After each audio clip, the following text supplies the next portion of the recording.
He's got that math. If it's not verified, it's getting unwrapped. So drop your questions, drop your doubts. Steve's here sorting all the truth from the cloud. No panic, no spin, no agenda to flatter. Just one simple rule: facts still matter. Facts still matter. Say it louder, say it louder. Truth cuts through all the noise, that's power. Steve's in the chat with the real-time data. Drop that spin, we'll fact check it later. Facts still matter, yeah, we're keeping receipts. Headlines fly, but we read past the tweets. If it's news, if it's now, Steve breaks it down. Cause the truth hits different when the facts come out.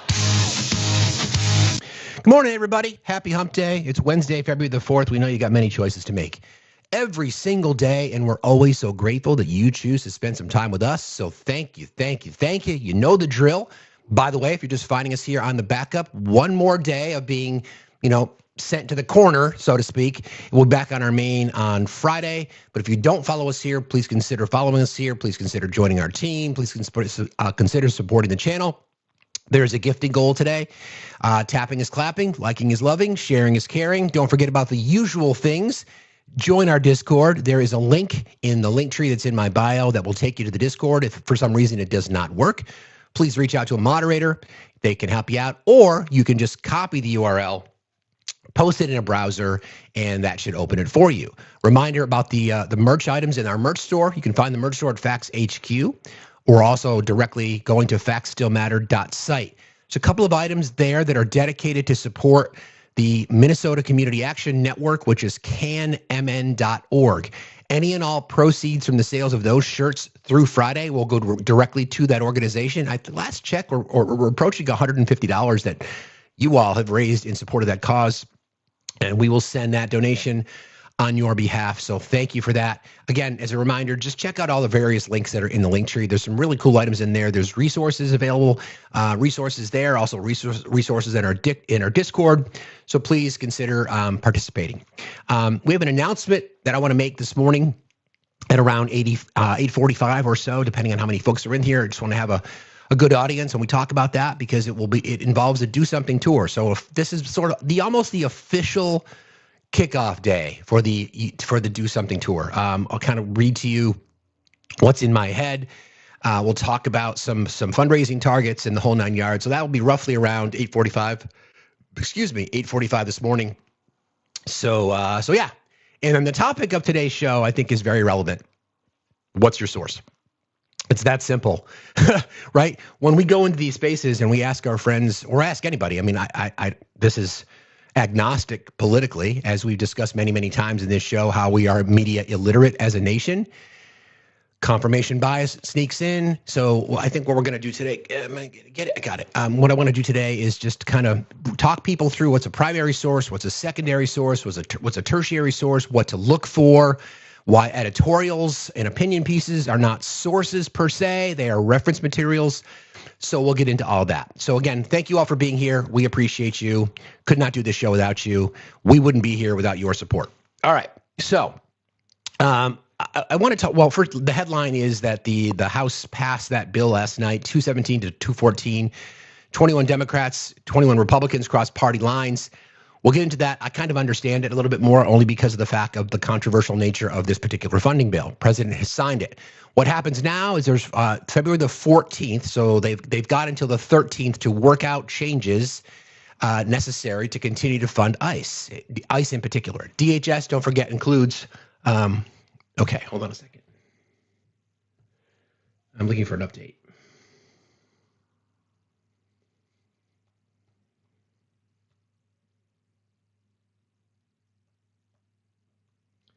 Big day. We're expecting my attention might be diverted a bit today, only because we're expecting a financial aid summaries today from colleges and universities. But I will keep you posted on that as the news comes through. Hang on one second.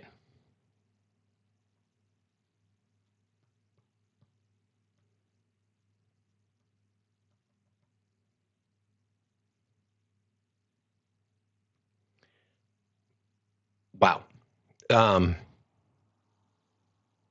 Hang on one second.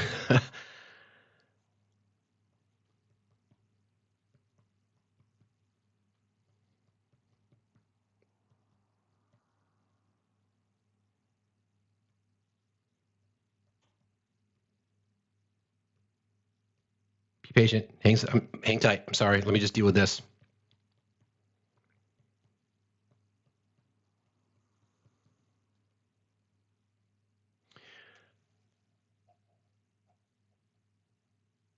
Okay. Great news. Really, really good news. Still working out the details, but it looks like I won't have to be selling body parts necessarily to get our daughter to college. Anyway, great news. So that smile on my face is amazing.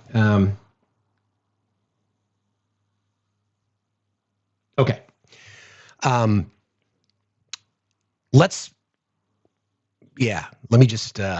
Let me process that a second.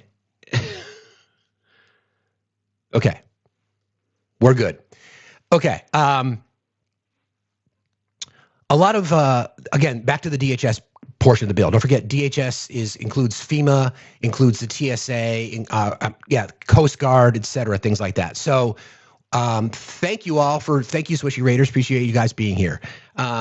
Pretty darn close to a full ride. Let's put it that way. Anyway, we'll talk about it more in just a moment.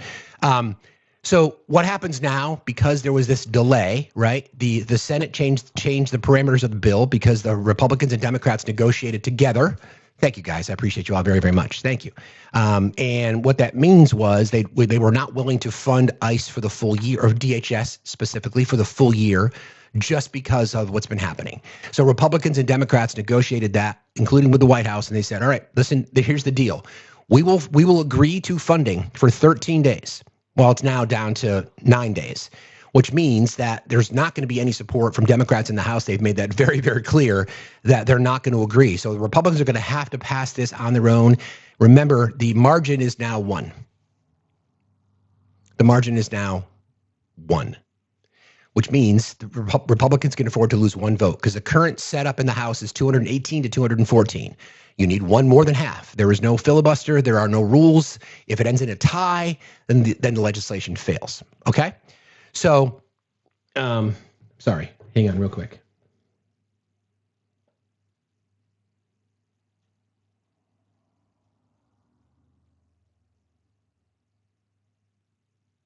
Okay. What a great way to start the day. Amazing. My daughter busted her ass in high school and she friggin' earned it. So I'm going to say that after her. I love you, sweetheart. I love you so much. Congratulations. Anyway, so what that means is, am I Zen? You're damn right. I'm Zen right now. I am Zen right now. That's a big, I might actually sleep tonight. Cool? Yeah, exactly. I might actually sleep tonight. Anyway, I digress. So what that means is that there's going to be some negotiations between now and the 13th, because if that doesn't happen again, then there will be a partial government shutdown once again. So we'll be tracking that. Okay, we'll be tracking that. So the biggest thing, I got you, Judy. I'm teasing people. This is what's referred to as a tease. I will talk to you guys probably at around 8:45, if not a little bit sooner, about what's up with Do Something, the Do Something tour. Okay, I'm a little distracted. Focus. Namaste. Got it. Namaste right here. Okay, so a lot of hand-wringing regarding certain statements that the president has made, specifically as it relates to the nationalizing elections, as they say. So I want to talk about that a little bit, and I want to focus on the statements that he's made, and then we'll talk about what I think he means by it and how it relates to Tulsi Gabbard. So let me talk about the Tulsi Gabbard piece first, right? So the DNI, the Director of National Intelligence, has no supervision over the day-to-day operations within the borders of our U.S. They work more with the CIA. They work more with, ambassadors and agents on the ground in foreign countries. The only reason that the DNI would potentially get involved in an election would be if there was foreign interference. So I'm going to paint a little bit of a picture here for you. This is just my stretch. TikTok, educational purposes only. We love the TikTok shop. Tap like crazy. Don't forget about our gifting goal. So we go back in time to 2020 and the thing that you do to vote for people. You know what I'm talking about? I'm speaking in code. There was a reference made by the president that Hugo Chavez was involved in the theft of said 2020 voting situation. Well, at that particular time, Mr. Chavez had been dead for, I think, 6 or 7 years. Fast forward, he was the Venezuelan president. Fast forward to a certain individual who sits behind bars in an American prison, Mr. Maduro. So in my brain, this is how I put these pieces together. Tulsi Gabbard is there for no reason other than fluff. So then they gather the voting rolls from 2020, so they say. All of a sudden, we have a Venezuelan president that's behind bars. You know where I'm going with this, right? You'd like to get out of jail? You don't want to sit behind bars forever? You don't want to sit there for 40 years? You don't want to be squirreled away? Would you like to sit on a Mediterranean coast after we redevelop Gaza or wherever that might be? Well, then you just sign this statement right here that says, yes, your country was involved in the theft of said 2020. Tulsi's there to certify that. Tulsi's there to say, yeah, see, we told you, we're now investigating it. So I don't want people to freak out about it. I really don't, because this is how desperate they are to stay in power, okay? And then that goes into what the president's been talking about in regards to nationalizing elections, okay? Guys, I'm not here to fearmonger. It's not what I'm trying to do. I'm just trying to tell you, this is how my brain works. This is how, when you start to put the dots together, and you're like, all right, what does this mean? So what's the real reason they want Maduro? Because it's not obviously regime change, because they left the regime, exactly, squirrel. They left the regime in power, okay? The regime was left in power in Venezuela, right? So Tulsi Gabbard has no business being part of an FBI raid, and we'll break it down in just a second. So let's first start with what the president had to say about this theory of the federal elections. I'll just play it for you. What exactly did you mean when you said that you should nationalize elections, and which 15 states are you talking about? I want to see elections be honest, and if a state can't run an election, I think the people behind me should do something about it. Because, if you think about it, a state is an agent for the federal government in elections. I don't know why the federal government doesn't do them anyway. But when you see some of these states about how horribly they run their elections, what a disgrace it is, I think the federal government, when you see crooked elections, and we had plenty of them, and by the way, we had them last time, but go to 2020 and look at the facts that are coming out. Okay. Rigged, crooked elections. Right. If we have areas, take a look at Detroit. Right. Take a look at Pennsylvania. Take a look at Philadelphia. Got it. You go take a Dog whistles right there. Detroit, Philadelphia, absolute racist dog whistles. We know that. look at Atlanta. Look at some of the places that Atlanta. Horrible corruption Right. on elections. And the federal government should not allow that. Right. The federal government should get involved. These are agents of the federal government to count the votes. If they can't count the votes legally and honestly, then somebody else should take The over. Constitution says it should be states that Go administer ahead. elections, Mr. Yeah, President. they That's what the can, you know what? Constitution says. They can administer the election, but they have to do it honestly. And then what exactly did you mean when you said that you should Okay, so two things. First of all, the Constitution does not allow what he's talking about. The Republican Party is a political party. It is not a it's not a governmental mechanism. Okay?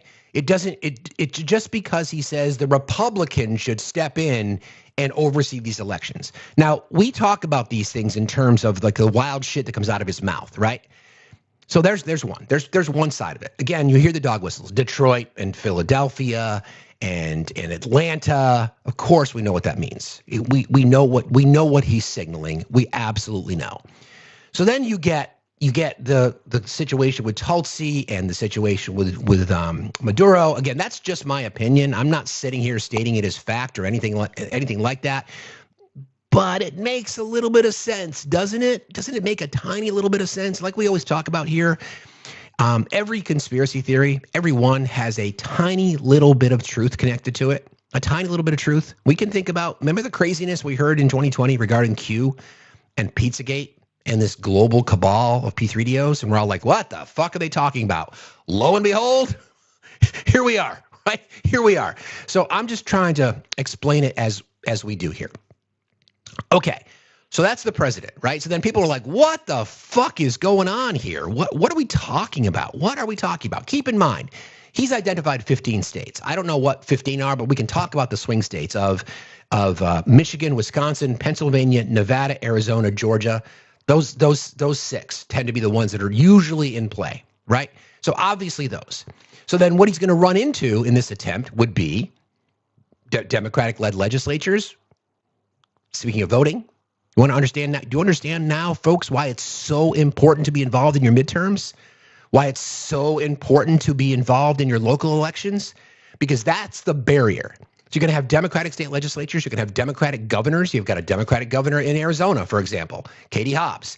No way they're going to let something like that happen. And to be honest, there's a lot of Republican legislatures and a lot of Republican governors across the country that don't want this shit to talk about either. So he is using this, again, as another fucking tactic. Another fucking tactic. Another fucking tactic. Remember, keep your eyes on the prize, all right? So that was his statement. And then, of course, Caroline Leavitt has got to be able to address these questions. Here we go. She's being pressed by the press.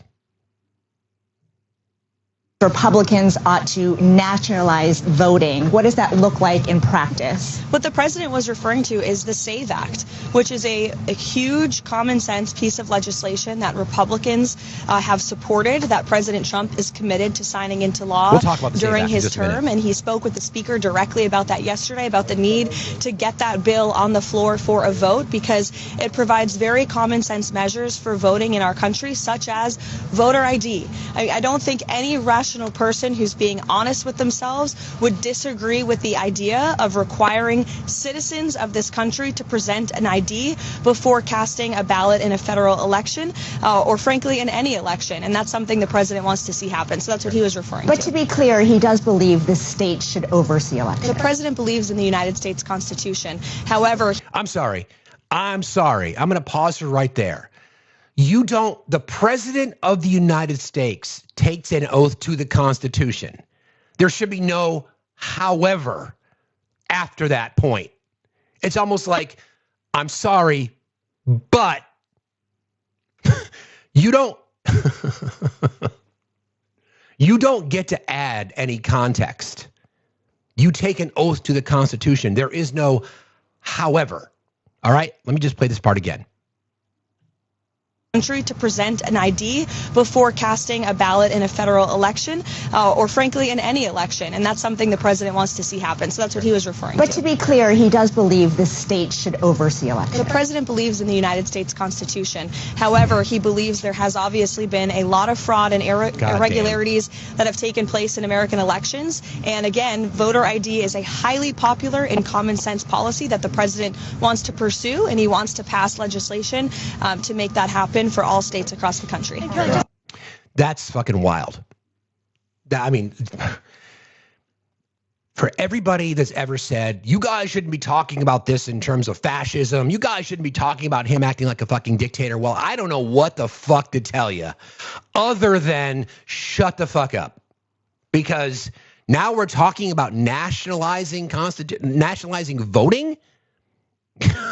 Okay, sure. Nothing to see here. Nothing to see here.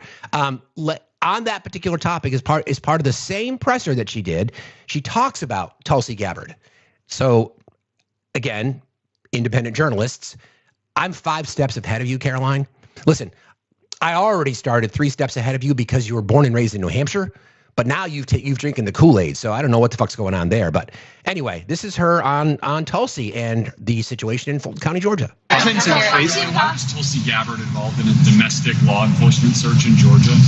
Tulsi Gabbard has been tapped by the President of the United States to oversee the sanctity and the security of our American elections. She's working directly alongside the FBI Director, Kash Patel. This is a coordinated whole-of-government effort to ensure that our elections, again, are fair and transparent moving forward. I don't see anything wrong with the President tasking a cabinet member. Should say, we want to take over. We should take over the voting in at least 15 places.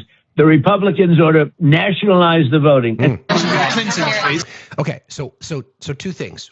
1, Republicans are not a lever of government. They are a political party. They can try to pass a constitutional amendment and change the way that we vote, but the Republicans can't just go in, and this tracks perfectly without what I want to talk about today, because there are people in this country at this fucking moment that are listening to that saying, yeah, fucking A right, fucking Republicans can fucking just take it all they fucking want. Dude. You bet. Trump said it. He told me Republicans, we can just take over the elections. That ain't dictatorship much, bro. So what you're saying is that a political party should just take over all the elections? Do you think that's fair for everybody? I don't give a shit as long as we win. That's what it feels like. It's a coup? That's an understatement to call it a coup. That's an understatement. Got a guest request. I'll process that and then we'll move on. Good morning, Mix. How are you today? Hang on 1 second, please. Hi, bro. Please, 5 minutes. From Syria need help. Today, please, 5 minutes. Sorry. Too much to do. Too much to do today, my guy. I'll get back to you, though.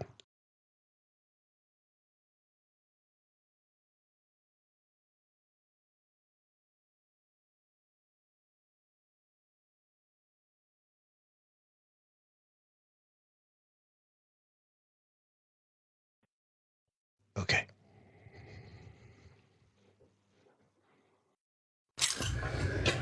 Janine, how are you this morning? I'm well, Steve, and you? Fine, thank you. What's on your mind? Congratulations on your daughter, by the way. I'm sorry. Thank you so much. I'm in the car to leave for work. I want to go back to the SAVE Act. For a moment. We're gonna uncover it. Yeah, we're gonna talk about it in just a minute. Yeah. I actually had a back and forth with a few different individuals and other creators, about I obtained my real ID, thinking that would be enough to be able to vote. Now, according to these people, my driver's license needs to match my birth certificate. I'm not going to change my name back after 30 years of being divorced. Of course not. I would use the same 3 documents to obtain a passport, and the passport still won't match my birth certificate. But they're saying the passport is okay, but the real ID is not. So none of it makes sense.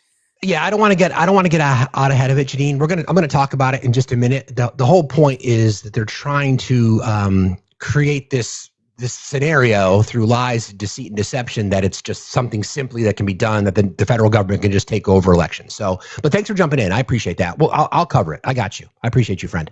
Have a good day. Be safe out there. Thank you, sir. You got it. Take care. Okay, bye-bye. All right. So that is one side of this, right? And actually, and thanks, Jess, for posting this, because I had this as well. I had this as well, and I couldn't find it. Because there was back in August the 24th of 2021, okay? This was posted by the Committee on the Judiciary, the U.S. House of Representatives, which was chaired by Republicans. The title of the article, of the report, an unprecedented and unconstitutional power grab, how Democrats are abusing the Constitution to nationalize elections. It's like a 40-page report that the House Judiciary, chaired by Republicans, represented by Republicans, put out this report that said an unprecedented, thank you, Jess. Hearts in the chat for Jess for pulling that up for me. I appreciate you, friend. And I love you. I love you because I'm afraid of you. I love you, but I'm afraid of you. They're one and the same. An unprecedented and unconstitutional power grab, how Democrats are abusing the Constitution to nationalize elections. Even though there was no fucking evidence of that at all. So then what do they talk about? Copying or mocking is the greatest form of flattery? Are they saying, hey, this was really cool. The Democrats had a great idea. Let's just do it. So again, it's unconstitutional. It's not something we can do. The first paragraph of the executive summary on that report says this. Again, from the House Judiciary Committee, chaired by Republicans going back to 2021. Voting in free and fair elections is a foundation of American democracy. Every eligible voter must be able to cast a ballot. All lawful votes must be counted according to state law, and all Americans should have confidence in the outcome of elections. Radical Democrat legislation introduced in the House would upend these principles, preventing common sense measures to reduce voter fraud and putting partisan Washington, D.C. bureaucrats in charge of local elections. This legislation amounts to a partisan power grab designed to keep elected Democrats in power. Holy shit. Under the Constitution, states maintain primary authority over election administration, with the federal government playing only a supporting role. Democrats ignored this constitutional division of power to target and attack the election processes in Republican-led states in a seemingly coordinated effort across government. Democrats have falsely and without evidence claimed that Republican-led states have instituted laws that are akin to Jim Crow 2.0 and passed to intentionally suppress minority votes. President Biden's Justice Department has even filed a meritless voting rights lawsuit against a Republican-led state, a state that actually allows greater election access than President Biden's home state of Delaware, and baselessly threatened that state efforts to return to pre-pandemic voting practices could be voting rights violations. The centerpiece of the Democrats' legislative effort is H.R. 4, a radical, far-left bill to weaponize the Voting Rights Act, VRA, to nationalize elections and prohibit popular voter integrity measures. At the time of its passage in 1965, by the way, pause right there. Who is in court right now trying to remove protections from the Voting Rights Act? That would be Republican state legislatures, okay? At the time of its passage in 1965, the VRA was an exceptional and necessary departure from the principles of federalism to fight Democrat-led segregation and discrimination in voting in several states. The VRA sought to overcome the exceptional conditions of pervasive state resistance and barriers that prevented minority voters from exercising their right to vote guaranteed under the 15th Amendment. Democrats refuse to accept the United States today is different than the United States as it existed in the 1960s. Democrats refuse to accept the fact that the VRA has worked, that voter registration and minority turnout have hit record highs and continue to grow, as the Supreme Court recognized in Shelby County versus Holder, a recent case in which the court evaluated a portion of the VRA. The conditions that are, quote, the conditions that originally justified these measures no longer characterize voting in the covered jurisdictions. The Committee on the House Administration and the Committee on the Judiciary have received ample evidence documenting how minority Americans are participating in elections. Long story short, this particular document is almost like the trigger for saying, oh, you know what, we don't need the Voting Rights Act anymore.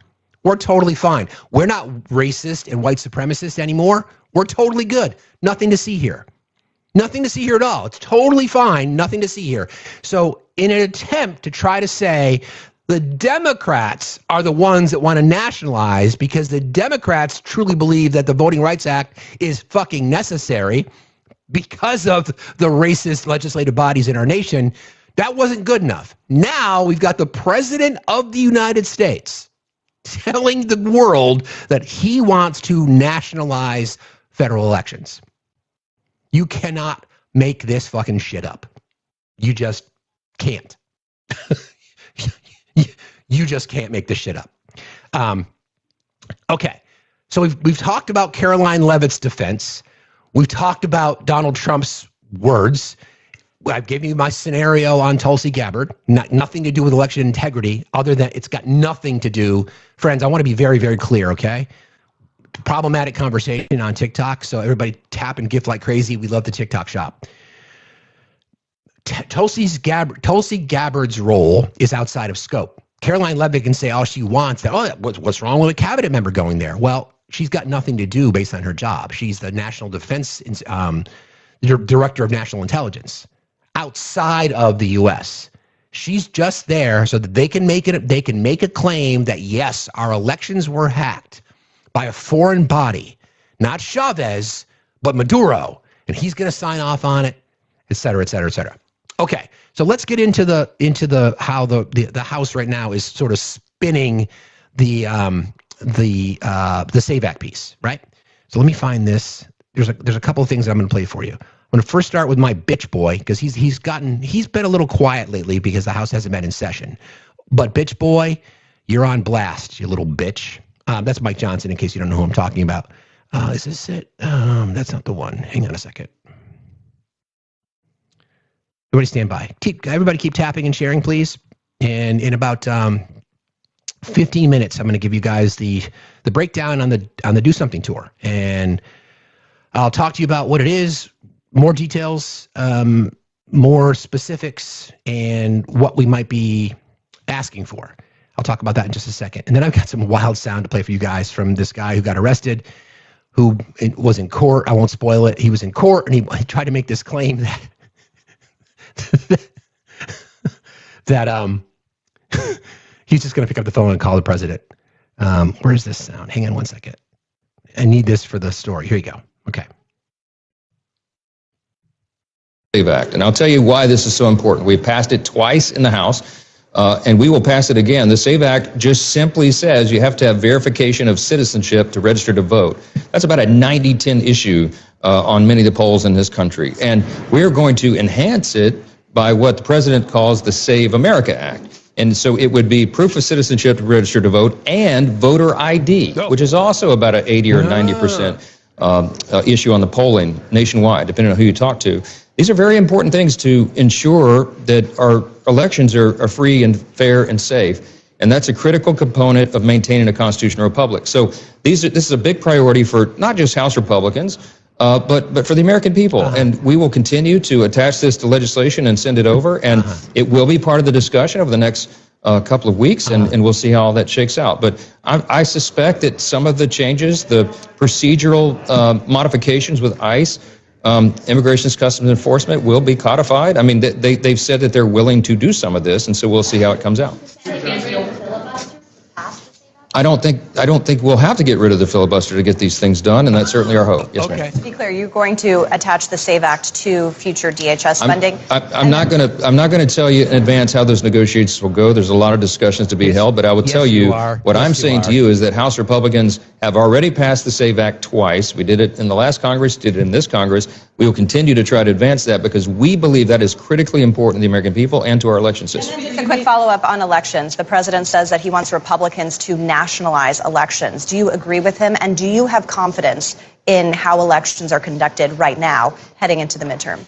We have thoughtful debate about our election system every election cycle and sometimes in between. We know it's in our system. The states have been in charge of administering their elections. What you're hearing from the president is his frustration about the lack of some of the blue states, frankly, of enforcing these things and making sure that they are free and fair elections.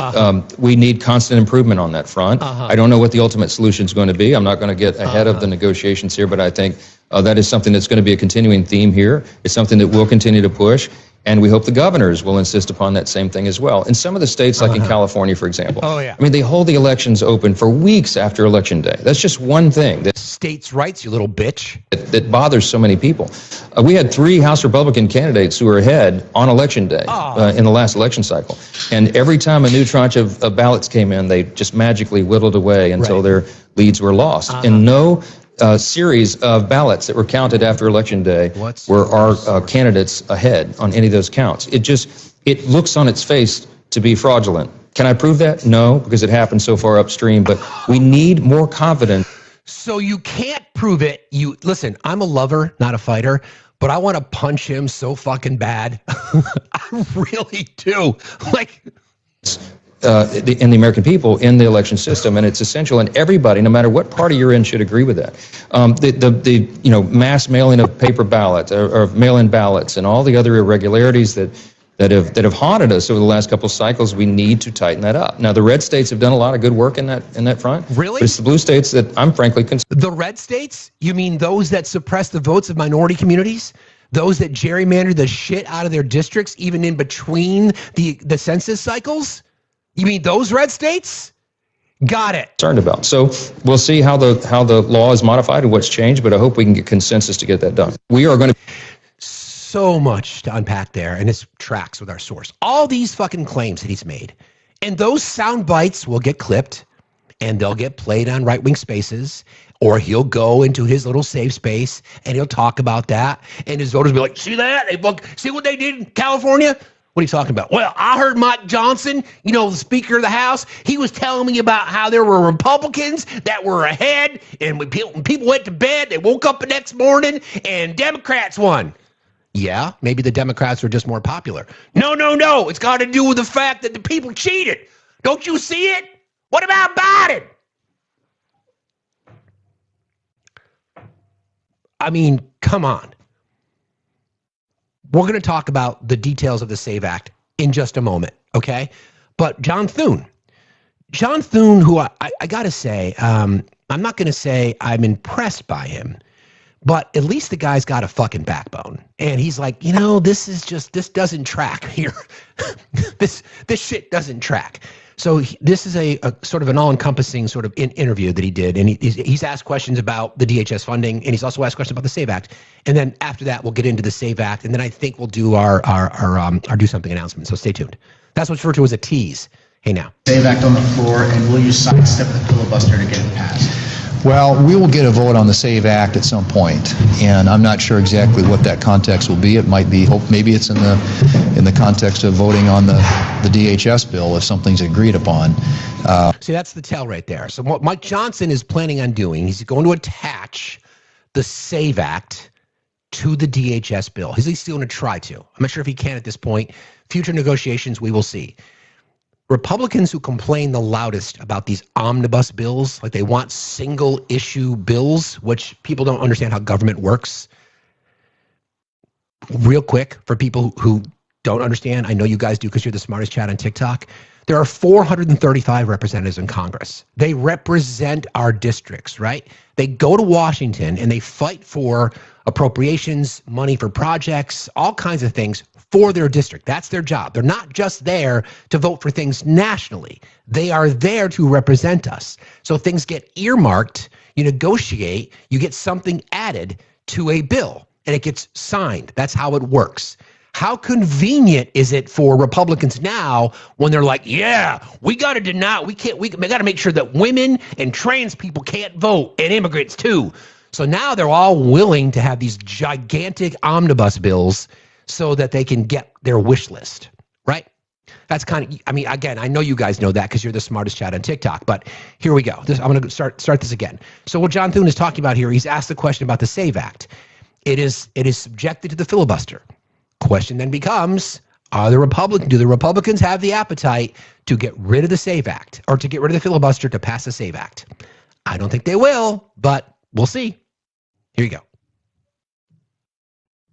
SAVE Act on the floor, and well, we will get a vote on the SAVE Act at some point, and I'm not sure exactly what that context will be. It might be, maybe it's in the context of voting on the DHS bill if something's agreed upon. But there will be at some point a vote on the SAVE Act. With respect to the filibuster, I think we all know where the votes are on that. Do you agree with President Trump saying that we should nationalize some of the federal elections in the country? And also, do you have any concerns about DNI Gabbard's presence at that Fulton County operation in Georgia? I don't know what she was doing in Fulton County. You'll have to ask her about that. But with respect to nationalizing elections, I think the president has clarified what he meant by that, and that is that he supports the SAVE Act. So with respect to whether or not that signifies ensuring that only citizens of this country vote in our elections, that's something I think we all agree with. There are other views probably when it comes to nationalizing or federalizing elections, but I think at least on that narrow issue, which is what the SAVE Act gets at, I think that's what the president was addressing. Will you commit to putting... Isn't it interesting that they kind of have to try to interpret things for the president? Right? John Thune has since come out more publicly as a guy, yeah, we don't support that. We don't support nationalizing elections. So let me just get to the SAVE Act piece here, and I just want to talk about it. So just so people know what it is. SAVE Act, the bill that would require proof of U.S. citizenship in order to register to vote in federal elections. Of course, we already know to vote in federal elections, you already have to be a citizen. We already know that exists. So what's your source? What Republicans are trying to do is they're trying to convince their voters who are not the most well-informed that the SAVE Act is a part of election integrity because it will guarantee that only citizens can vote in federal elections. That's already the case, okay? States would be prohibited from registering voters for federal elections unless the applicant documents U.S. citizenship. Acceptable proof could include things like a U.S. passport, a birth certificate, or naturalization papers, which again, anytime you have to pay for something to vote, that's what's referred to as a poll tax. That is unconstitutional. That requires intervention, okay? You cannot demand someone get a U.S. passport. You cannot demand someone get a driver's license or those kinds of things. You can't demand it. It's against the law. We know that our current administration and the Republican Party doesn't give a fuck about the law, but that's the law. This applies to federal elections only, House, Senate, President, not state or local elections, though in practice, states often run unified systems. So you could be denied a vote in the federal election or a state election because of policies like this. Why Republicans say they support it. Supporters argue that voting by non-citizens must be prevented explicitly, even if rare. We already know it's against the law, right? Don't forget, the majority of incidences that we saw from the 2020 election in regards to voter fraud were by Republicans, including Mark Meadows, who happened to be Donald Trump's chief of staff. Okay, keep that in mind. Federal law should clearly require proof of citizenship, and then public confidence in elections depends on stricter eligibility checks. A common GOP framing is that the bill, quote, closes loopholes and ensures only Americans vote in American elections. Why Democrats and voting rights groups are opposed to it because they say that non-citizen voting in federal elections is already illegal, which it is. There is no evidence of meaningful non-citizen voting, which there isn't, and then millions of eligible U.S. citizens don't have easy access to citizenship documents and then would face new costs, delays, or bureaucratic barriers. Poll tax. Groups most likely to be affected include elderly voters, especially born at home in the South, married women whose names don't match their birth records, members of the trans community, naturalized citizens, and then low-income and rural voters. It is a poll tax, okay? Only U.S. citizens may vote in federal elections. Non-citizens voting in federal elections is a felony, and then states already use multiple verification systems, the SSA, the DMV, federal databases, etc. Okay? So, listen, this is... I don't know how else to say it than say that this is fucking authoritarianism on overdrive. It's unnecessary. Okay? It's unnecessary. We already have protections in place. So think of it this way. Okay, think of it this way. If this were to pass, and do you think that it would still keep every single federal election vote secure? I mean, we're talking about so many minute examples. Once again, here's the thing that we discuss every single time. There's 100 people standing in front of me. I know one person is committing fraud. I still want all 100 to be fed. Same 100 people standing in front of Republicans, especially MAGA Christian conservatives, same scenario. There's 100 people standing in front of them. They know one person is committing fraud. They don't want to feed any of them. That's what this is about. This is about them lying to their base, so that they can control women, so that they control, period. That's the deal. I think that's the last piece I wanted to talk to you about that. Yes, we'll get back into it in a minute. I'm going to take this opportunity now to kind of shift gears a little bit. And I want to give you guys sort of the inside baseball about the Do Something Tour specifically. So I guess you can consider this like the formal sort of announcement about what I've been talking about it for a long time, as you guys know. I've been working through a lot of just ideas that have been in my head. And we've come to this point now where we are officially announcing the Do Something Tour. So from this point going forward, you're probably going to see this graphic quite a bit. We've been working with a small team, and we've come up with a fundraising target. Okay, so this is the goal. The goal is $25,000. Now, if you can give me a moment, I'm going to explain to you what we're doing and what this looks like. Okay, so obviously, as we raise money for this, we will track it. We'll track it. It's incredibly important. It's incredibly important to me that you guys hear this from my mouth. There's been a lot of people on this app who have taken advantage of communities. I am sensitive to that. I have no expectation that you will trust me. I hope you do, but through this process, we will be completely transparent. If at any point anyone wants to see any receipt where the money is coming from, where the money is going to, we will be happy to provide that. Okay? So what this does for me, this whole commitment, I'm going to get into it in just a second, is that I am so committed to this. Even my team doesn't know this. So they're going to hear this for the first time. I am changing up as you know, I run a small business. I work all hours of the night and day. I also have a small partnership in another company. I'm changing up all of that so I can commit more time to do that. So this funding will not only go to support transportation, food costs, fees, maybe a hotel stay here and there. The plan is to have an RV so that I can travel wherever I need to go and not have to worry about the cost of a hotel. So all those things will be included and to help keep me whole during that time. So that is the target. The target is early April. The problem that we have in this part of the world is that we could still get massive fucking snowstorms in April. So the target is early April. As funds are donated, you'll notice that I didn't put a live goal on the background today. That's intentional because I wanted to talk to you guys about this.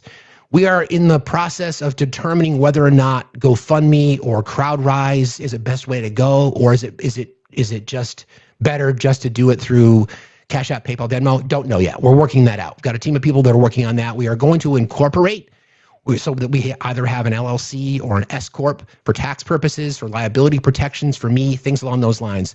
So we're working on that too. So all that being said, we will be asking our community. Now, I want to make it very, very clear.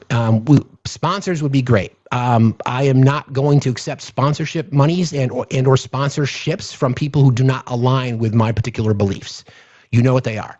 So I've turned away business from clients who would have been willing to pay me a lot of money. I just did not agree with their philosophies. I did not agree with their approach, so I said no. Same rules will apply here, okay? We know that GoFundMe takes a portion, but it might be a simpler process. It's a lot more transparent. We're working that out, okay? We're working that out. So more to come on that. The idea being is that it's a 30-day show, and I'm gonna kind of get into the specifics now, and I'm just gonna read to you guys something that I wrote. This kind of gives you an idea what we're doing and how we're doing it. So just give me a second here, all right? So if I'm able to go and speak in front of people, a group of people, whether it be at a VFW hall or at an organized event, whatever that would look like, right? This will be my intro. Excuse me. Let me just take a sip. I want to start with something honest. A lot of people in this country are tired. Not just busy tired, I mean soul tired. Tired of working hard and still feeling like they're falling behind, tired of watching the news and feeling powerless, tired of hearing promises every election season and then watching nothing change. And if you've ever felt like your vote doesn't matter, like your voice doesn't count, I want you to know something. You're not alone. You're not wrong for feeling that way. Because when you feel ignored long enough, you stop believing anyone is listening. And when you stop believing anyone is listening, you stop showing up. But here's what I've learned in my life. The moment that good people stop showing up is the moment the wrong people take over the room. That's why I'm launching something called the Do Something Tour. Not because I think I have the answers, not because I'm here to tell anyone what to think, but because I believe that we're losing something precious in this country, and that's our faith in each other and faith in ourselves. I'm going to travel this country to sit down with people who feel forgotten, people who feel dismissed, people who feel like the system is built for someone else, and I'm going to listen. I want to hear what broke your trust. I want to hear what you've lived through. I want to hear what you wish the people in power actually understood about your life, because the truth is democracy isn't a speech. It's not a slogan. It's not something that happens once every 4 years. Democracy is people. It's parents trying to keep their kids safe. It's workers trying to keep food on the table. It's communities trying to stay whole. It's people who don't want to be a headline. They just want to be okay. And I know this. If we want change, we can't just hope for it. We have to participate in it. I'm not asking you to be perfect. I'm not asking you to know every issue. I'm not asking you to trust politicians. On the contrary, I'm asking you to trust your own worth. To remember that your voice matters, even if it's been ignored. to remember that your vote matters, even if it hasn't felt like it, and to remember that your presence matters too, because this country belongs to you as well. So this is my invitation. Come back in, not because the system deserves you, but because your community does. Your kids do. Your future does. This is the Do Something Tour. And if you've ever felt powerless, I want you to hear me clearly. You still have power. So let's do something together. So that's the pitch.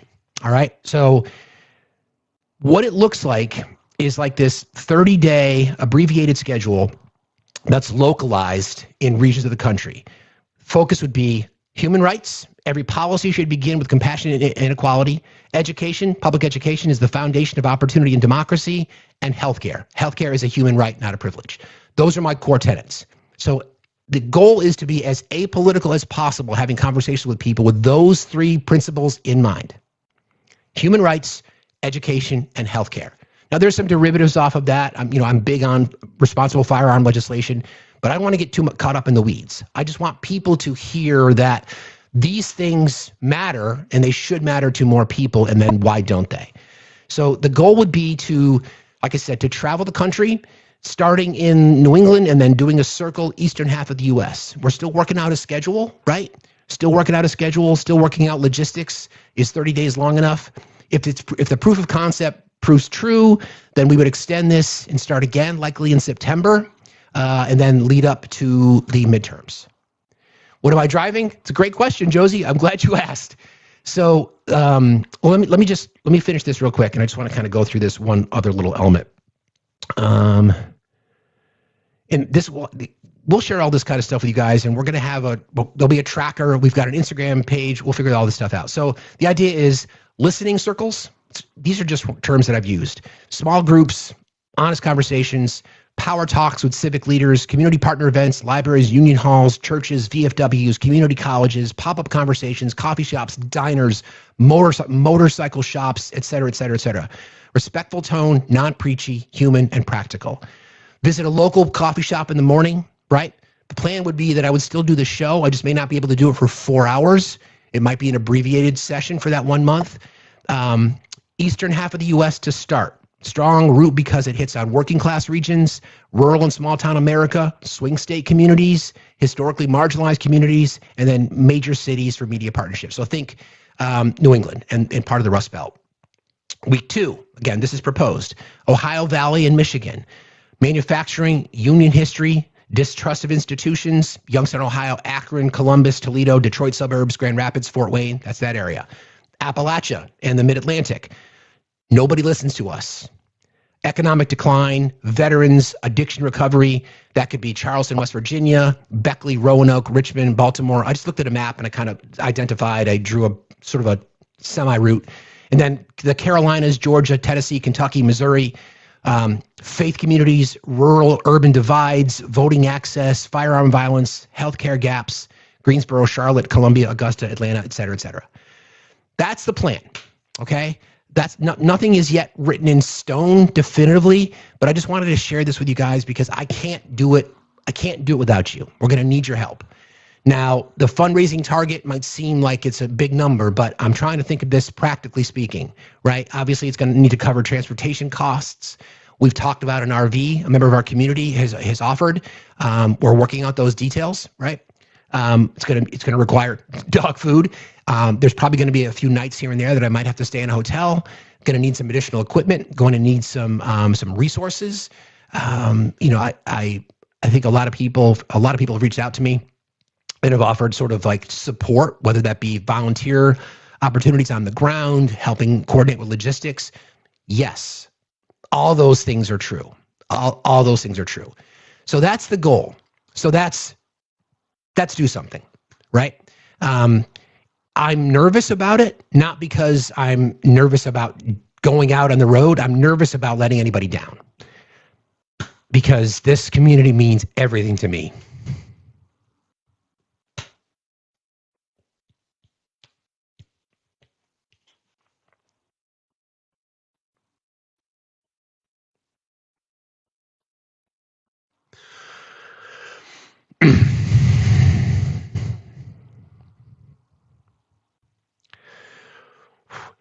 This community means everything to me. And the last thing that I would ever want to do would be let anyone down. And I know that it's not easy for folks right now. And for me to even throw a number like that up there is just insurmountable for people. And it's important to me that emotional day. It's important to me that you know that your trust in me means everything. So that's the plan. That's the plan. That's do something. That's what this is about. This whole thing started because this idea popped into my head a few months back, and I said, there's always something we can do. Why can't we do something? Shouldn't people do anything? Can't we just help our neighbor? Can't we just be kind to one another? Can't we just support our communities? If it's not us, then who? If it's not now, then when? And then it turned into this whole thing, and I'm going to need your help. So we'll get back to you with what the specifics are, whether it's GoFundMe, whether it's a crowd rise, whether we'll just use our own. Thank you. Appreciate you for saying that. So that's the plan. Okay. That's the plan. More to come. If you're interested in sponsoring us, please let us know. I would ask that you either funnel your messages. We're working on creating an email address connected to our brand as we incorporate Factsstillmatter Corporation, whatever that would look like. We'll have easier ways to contact. For now, we're trying to be as simple and as flexible as possible. That's the goal, right? So if you are interested in considering sponsoring us,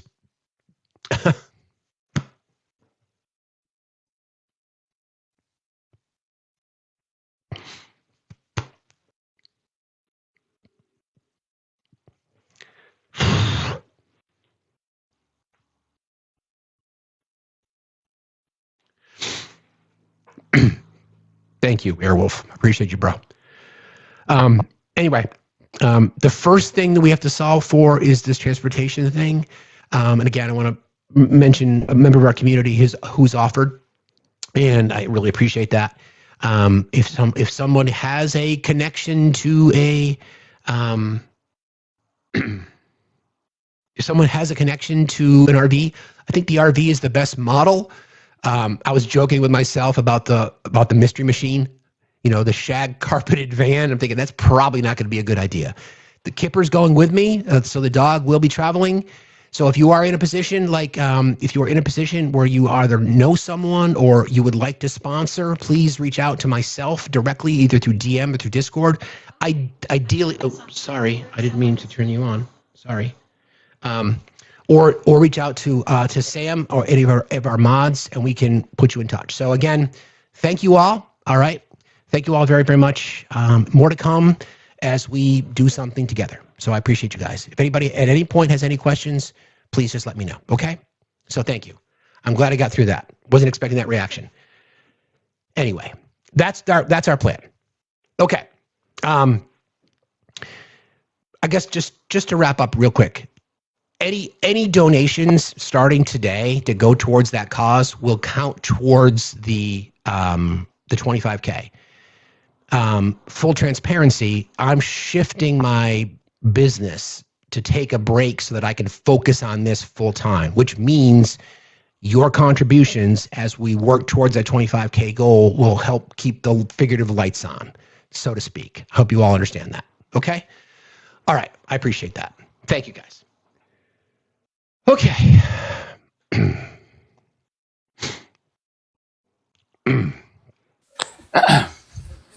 Hey, bro. Hey, buddy. How you doing today?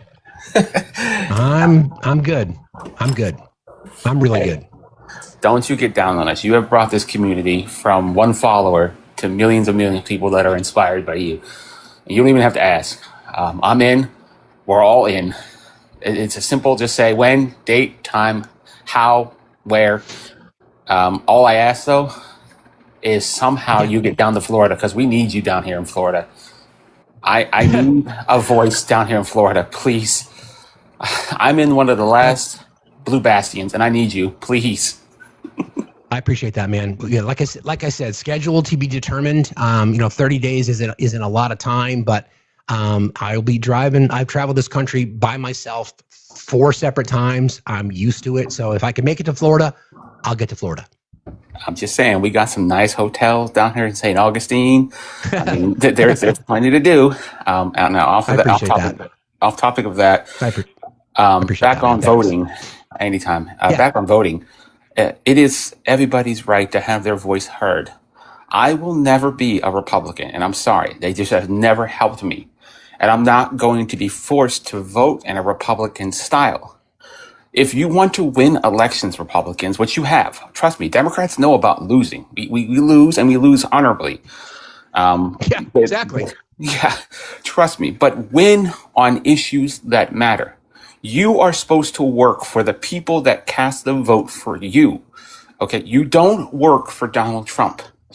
Okay, and denying Republican, it's not just going to affect Democrats like myself. You're going to deny women on your side of the fence too. And they're not going to have the votes because you're going to make it harder for them. It's not making it harder just for us. You're going to have to go through the same rules and regulations that you passed to make it harder on voting. Trust me, down here in Florida, you don't want to know how hard it is to cast a vote here in Florida. And it was signed. Let me give you this little history to it. This was signed behind closed doors without no representation in the dead of the night to make it harder for people to vote. And why is this being passed? Because Donald Trump said out of the blue that voting is rigged. We had that passionate day, January 6, 2021, where so many patriotic people went up to the Capitol and had fun. Yeah. I mean, exactly. I want to vote. Yeah. People want to vote.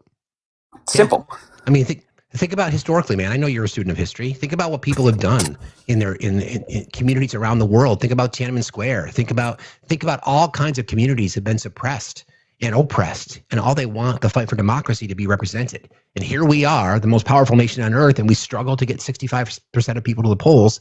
And now elected officials in our government, and the Republican side in particular, are just sitting there lying to us, trying to make it harder. Of all things, to be a citizen of this country, you really only have two responsibilities: to pay your taxes and to vote. That's it. All these fucking freedoms that we get living here. That's it. Pay your taxes and vote. And don't be a dick, basically. You know? but they just want to make it harder. They just want to make it harder because they can't win unless they cheat. Plain and fucking simple. That's it. Yes. That's it. I don't want to take too much time on your show, Steve. It's a great show, and I want everybody to come up here. But win on issues that people want to hear about. I don't want to hear about, because I'm a poor man in America. I don't make enough, but I make enough to say, you know what, honey, I got this for your wife. This is the best I can do. I'm always proud of what I can give to my wife.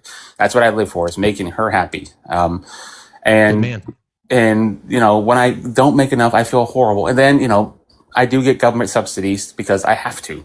And having Republicans now looking my card and saying, oh, well, you didn't work hard enough for that, or, oh, you don't deserve that. It's not healthy for you. I don't mean to body shame anybody, but have you looked at the President of the United States? Have you looked at RFK? Have you looked at some of the elected members? And you're telling me that I have to survive on a piece of chicken, a piece of broccoli, and what was the excuse? A tortilla bread? That's a piece of tortilla, and then maybe something else. Yeah, the person who said that is worth roughly $20 million. Yeah, and they're telling me that I can't buy. It's none of your business. Now, I understand. I try to eat healthy. But unfortunately, the food that we have is never going to be healthy. And, I'm not a big veggie eater. I don't like broccoli. Sorry. I'm not the only one that doesn't like broccoli. It's okay. Broccoli. Yeah. I believe there was a former president that didn't like broccoli either, if I remember correctly. That's for sure. That. I remember that. I remember that. Absolutely. It's one of those things. But listen, bro, I first of all, I appreciate we've been friends for a while in this space. You and I have been on panels together, battling fucking fascists. So I appreciate what you do, and what you said about your daughter doing that kind of stuff, man. That shit just hits. But thank you, bro. I got you. It will be done. Thank you. I got you. Talk to you soon. Be well. Take care. Somebody had requested. I see Jeremy. I love broccoli. Definitely love broccoli. Jeremy, how are you today? I'm doing well, sir. How are you doing, Steve? Fine, thank you. What's on your mind? I can. I just wanted to make a quick suggestion. You were speaking to transparency with your receipts. I follow another creator. I think you follow him as well. He posts all his receipts in Discord for all to see. So there's complete transparency. People know where their money went. And I didn't know if you'd thought of that. I just wanted to suggest. We did, yeah. I mean, I wasn't sure if that's actually a good idea. I was planning on doing like a daily log and posting it when we do our video content, but I like that idea. That's probably a lot easier. Yes, I agree. Yep, and I wanted to say I love you, and I think you're awesome, and you are making a difference. You made a difference the first time I listened to you. All right, and I don't want to cry. Thank you, bro. I appreciate that. Thanks a lot for saying that, and I love that suggestion. I appreciate you very much. Thanks for being here.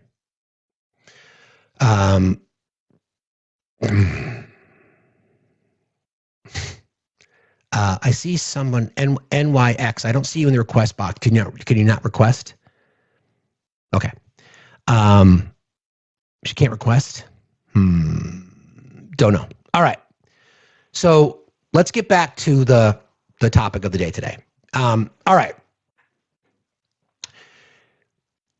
This is in my sweet spot because of media literacy and knowing how important it is to me. Everybody please keep tapping. I really appreciate y'all very, very much.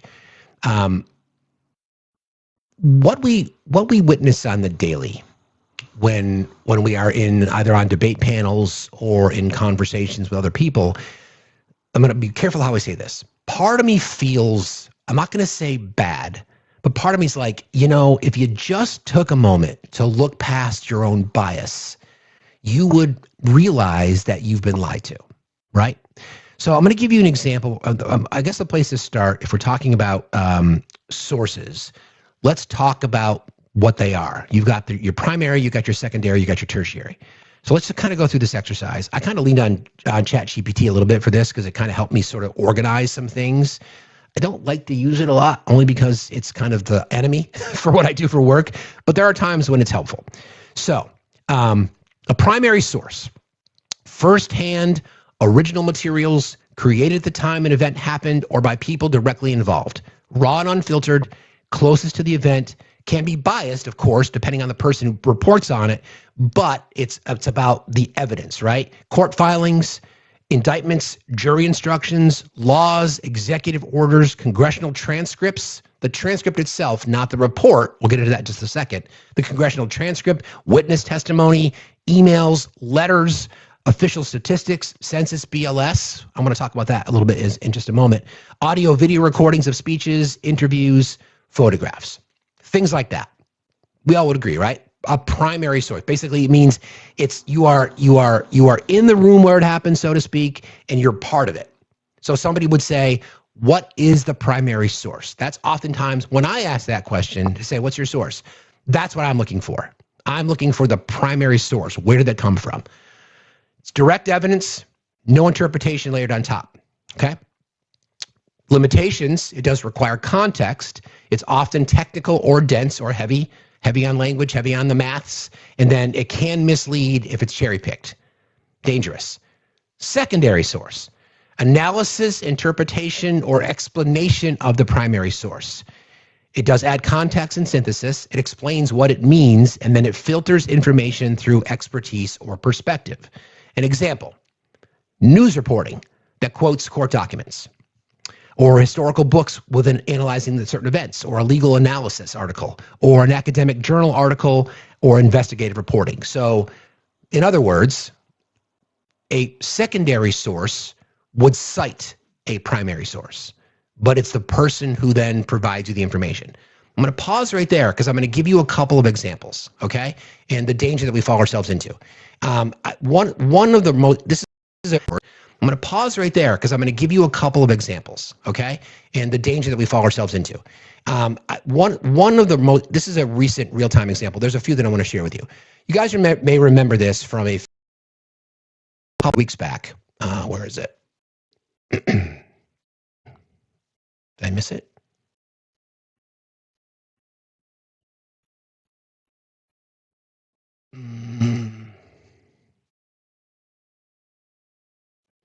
Hang on.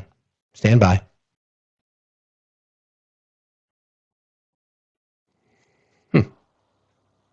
Give me a second. I'll find it.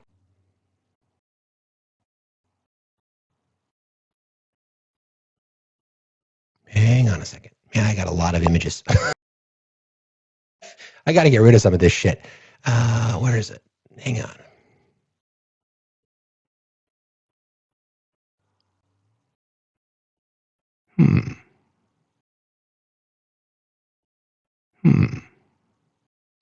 Sorry, guys. Bear with me. Everybody keep tapping and sharing, please. Green, there's like a gift gallery thing. I don't even know how that works. If somebody knows how to, then please just do the things. do all the things, please. Hang on. I got to find this because it's part of the story. It's like a key piece. It's part of the story. It's like a key piece. Right here. So this story came out, right? And I've seen a lot of people on the right that are referencing this story, okay? The claim was, if you read the headline, right? ICE agent who shot Renee Good suffered internal bleeding. That's where they stopped, right? Officials say.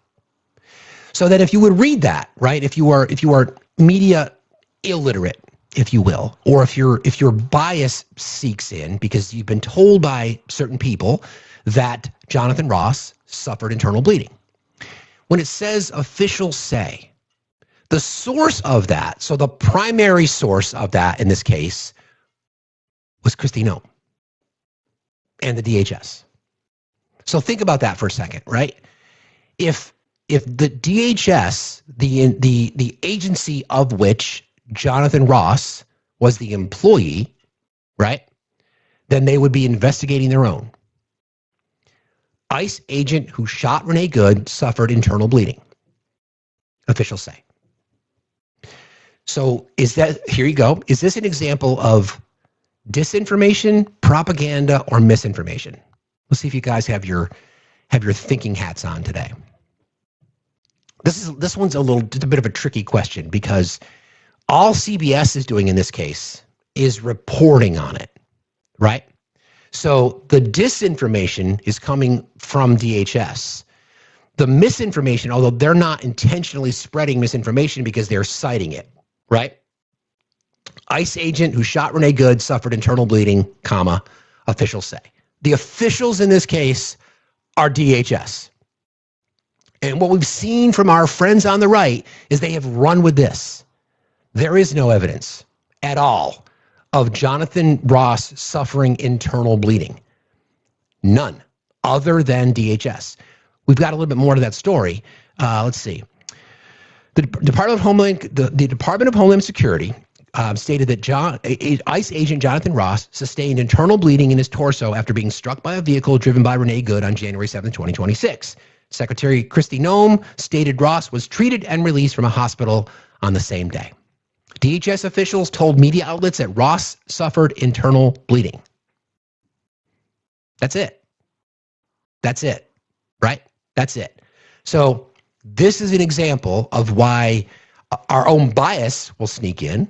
Anybody should be able to look past that, right? Anybody should be able to look past that. Anybody should say, okay, what is this? And this is just an exercise. So if you're trained, if media literacy, I have a big advantage just because I grew up working in media and I was taught what to look for and I knew how to navigate some of the pitfalls and how people say things. And when they say may or could or might, that's a trigger for what I'm about to tell you is bullshit.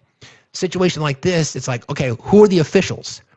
So I presented this headline in one of the many debates that I go to. Remember, I go to Right Wing Spaces, so you don't have to. You're welcome. And I brought this up and I'm like, well, do you know who the officials are? And they're like, well, why does that matter? I'm like, well, okay. And the analogy I use, this would be like, the coyote standing outside of the chicken coop, letting everybody know that everything's fine. That's kind of what it feels like. So that's sort of the model that we fall into. And this is just one example. There are many more, okay? So I'm just going to go back to our main screen for a second, and then I'll give you a little bit more detail on the breakdown between all of these. We'll go back because there's a few more. Were you? Yeah, it's pretty wild, right? There's a few more that are easy. So again, secondary news reporting that quotes court documents would be a secondary. Again, a news article that quotes a court document. That's a secondary source. The news article is the secondary source, citing the primary source. You got it, right? I don't mean to become, most people understand this. I'm just trying to explain it to everybody so that when you're looking at news, maybe you're looking at it in a different way. Because we've had social media is a whole other ballgame. Oh, and by the way, I want to thank Sam. There's a new announcement in the announcements section of our Discord, similar about this particular topic, right? We would ask that you guys, if I know everybody wants to break news, and we have this general rule around here that we would rather be last and correct than first and wrong. That's just kind of our approach to breaking news. We want to make sure we evaluate it.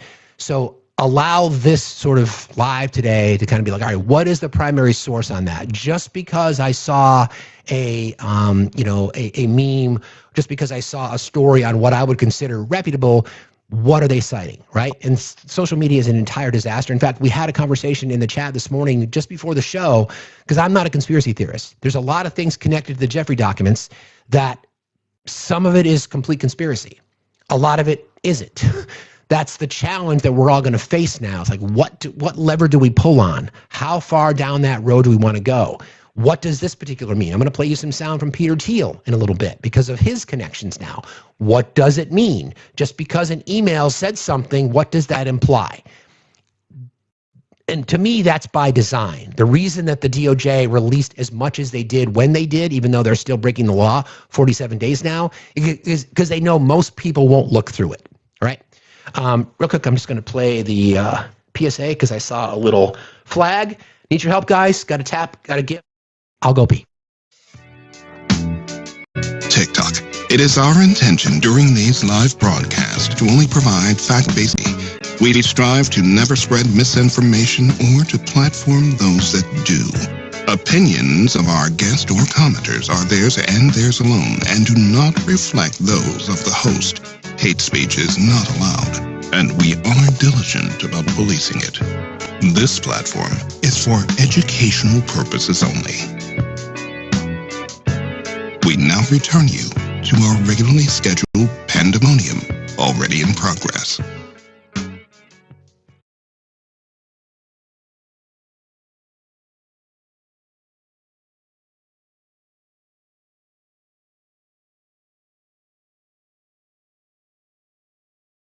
Okay.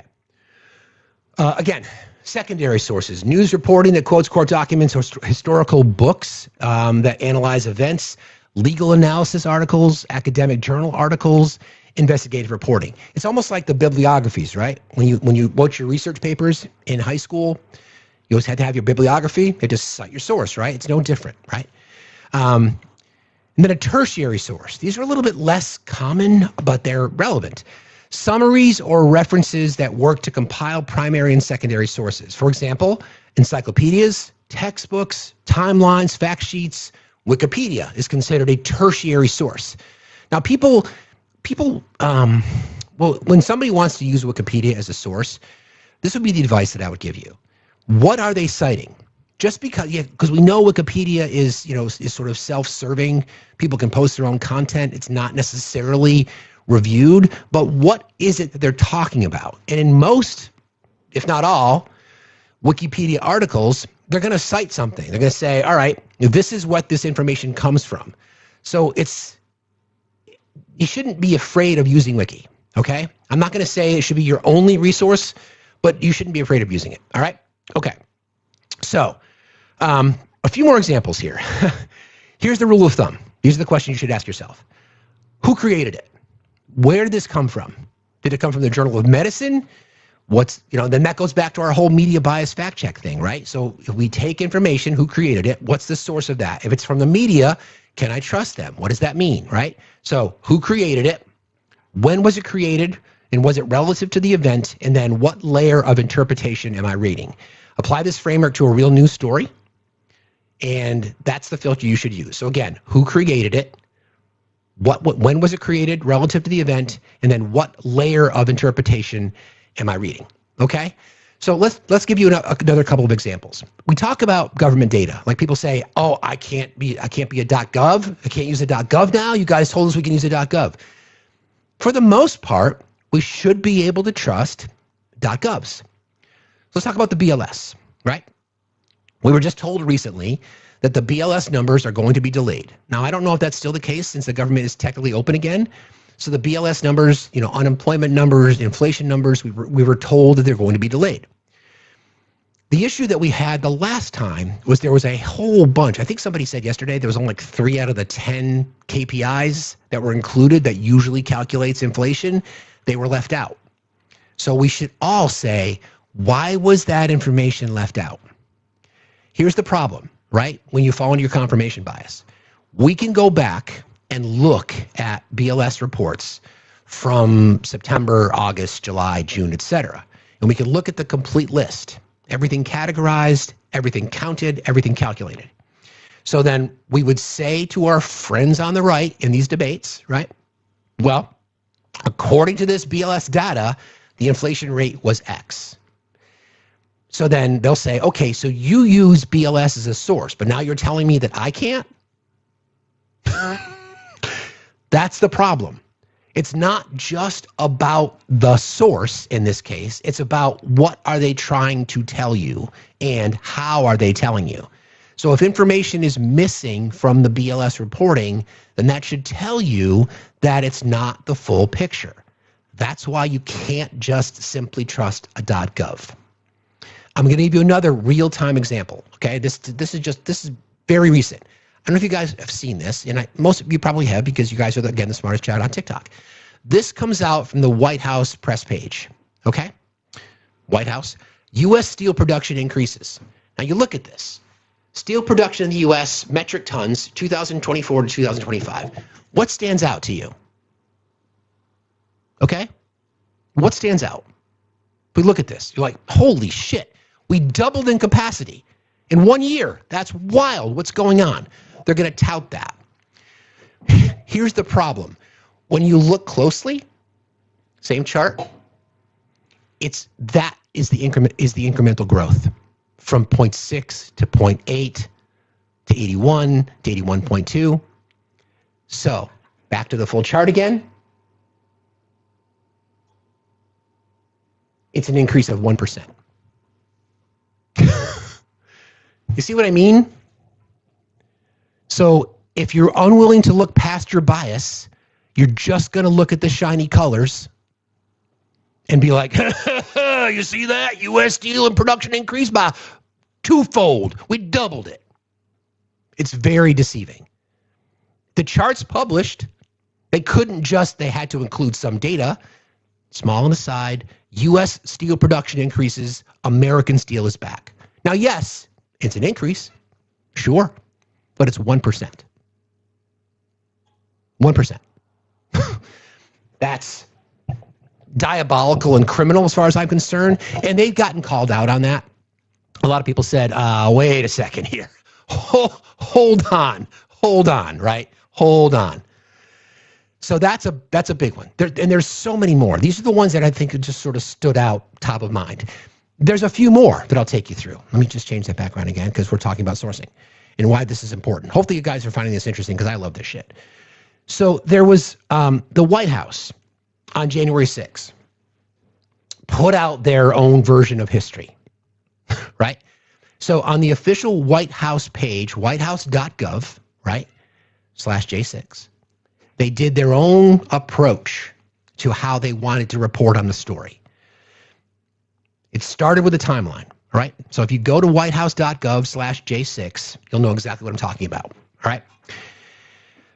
Pre-J6 2021, I'm just going to read you through this, right? And then we can talk about why this, if people want to use the White House as a source and how dangerous it is. I don't care how much you either admire or respect the president. The whitehouse.gov page is a PR page, and that's all it is. It is the summary of the presidential agendas and mission statements, recapturing some highlights, right? If you haven't been to the whitehouse.gov page in a while, it is holy shit. It is the most fucking glazing I've ever seen in my life. It's fucking wild. But point being, it's not a source, okay? So, case in point, as we're discussing primary sources, right, in the revisionist history. So if our friends on the right believe that the whitehouse.gov is a source, then they look at what I'm about to take you through, and it's completely the exact opposite of what happened. It is total propaganda, Dano. You're absolutely right. It's total propaganda. So it starts with the call to action, dated pre-J6 2021. President Trump invites Americans to D.C. President Trump invites patriotic Americans to Washington, D.C. on J6 for a peaceful and historic protest against certifying the stolen 2020 election. He emphasizes standing for election integrity while calling for peaceful demonstrations. Hundreds of thousands respond to the call to show support. Okay. Save America rally. President Trump delivers powerful speech. At the Ellipse, President Trump speaks to hundreds of thousands of supporters, detailing evidence of EF, election fraud. I want to be careful. I don't want to have the live taken down. EF, and urging the crowd to march to the Capitol to, quote, peacefully and patriotically make their voices heard. He stresses the need to fight for the country through strength and determination, explicitly calling for peaceful protest. That language is intentional, friends. Plausible deniability. The crowd responds with massive enthusiasm. 1 p.m. to 1:30, peaceful march. Patriots march to the Capitol. Following the president's speech, the massive crowd peacefully marches down Constitution Avenue to the Capitol to protest the certification of the fraudulent election. The march is orderly and spirited, with flags, signs, and chants supporting the president. This comes from whitehouse.gov, okay? Security failures. This is where he blamed the Capitol Police. Capitol Police response escalates tensions. Capitol Police aggressively fired tear gas, flashbangs, and rubber munitions into crowds of peaceful protesters, injuring many and deliberately escalating tensions. Video evidence shows officers inexplicably removing barricades, opening Capitol doors, and even waving attendees inside the building. Actions that facilitated entry while simultaneously deploying violent force against others. These inconsistent and provocative tactics turned a peaceful demonstration into chaos. You get me now? Why we have this divide? A lot of it has to do with a propaganda machine on full fucking swing. All right? Call for peace. President urges calm. As events unfold, the president repeatedly calls for peace, tweeting support for law enforcement and releasing a video telling supporters, go home in peace. He left out a very important point because he said, we love you. He said that too, and they left that part out. As events unfold, President Trump repeatedly calls for peace, tweeting support for law enforcement and releasing a video telling supporters, go home in peace, while reiterating love for them and election concerns. He consistently promotes nonviolence despite the attack on attendees and emotions running high. He consistently promotes nonviolence despite the attack on attendees. Did you catch that? Right? The attack on the attendees. So his patriots that marched to the Capitol, the attack on them.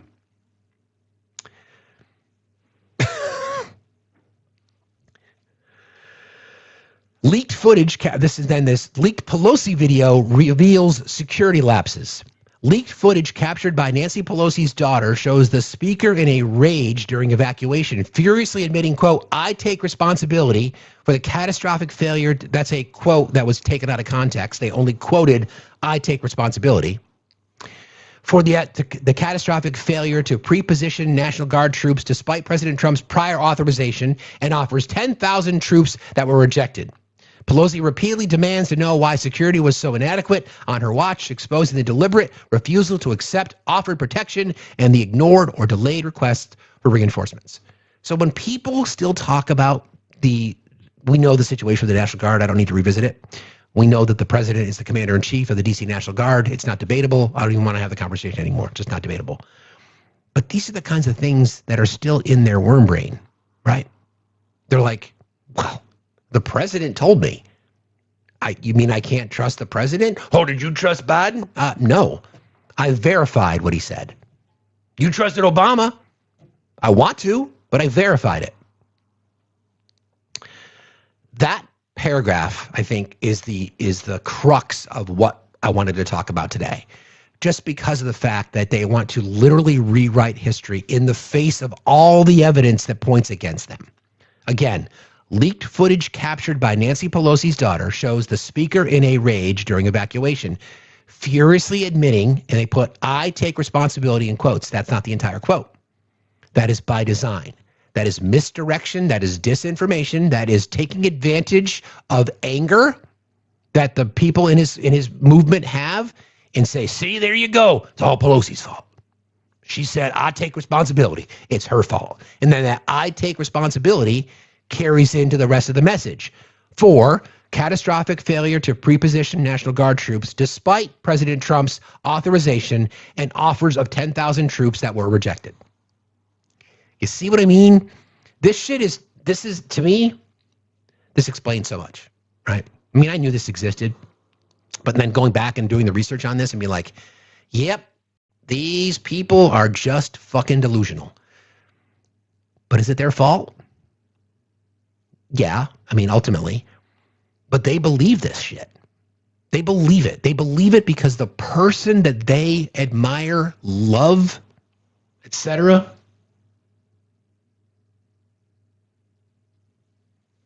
that they desire, love, etc., etc., etc., etc., etc., told them so. Told them so. Told them that it was Nancy Pelosi's fault. Told them they were all patriots. Told them everything was fine. Told them that it was the Capitol Police's fault. So of course they're going to believe it. Of course they are. Of course they are. Hang on one second. Let me just check something. Getting peppered by the...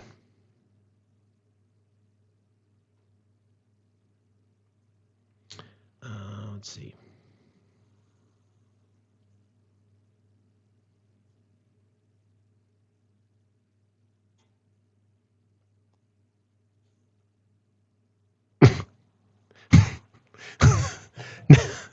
Now the daughter has moved on to the work study job. Anyway, okay, sorry.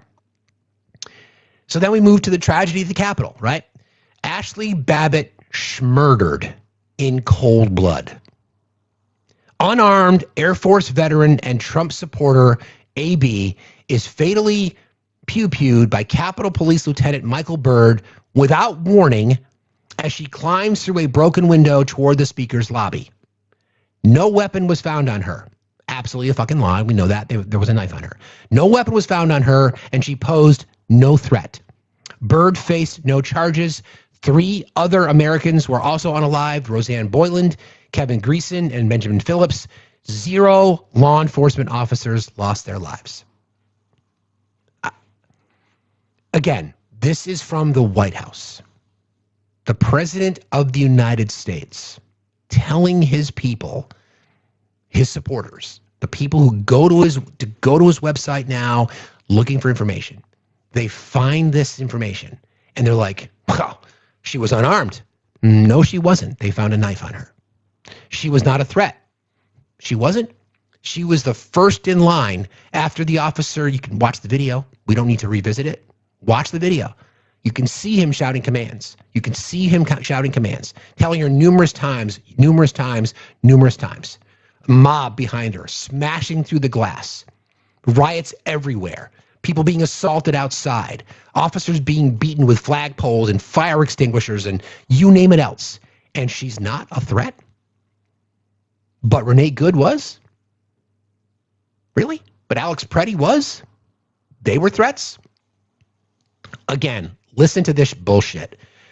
Unarmed Air Force veteran and Trump supporter Ashley Babbitt is fatally pew-pewed by Capitol Police Lieutenant Michael Byrd without warning as she climbs through a broken window.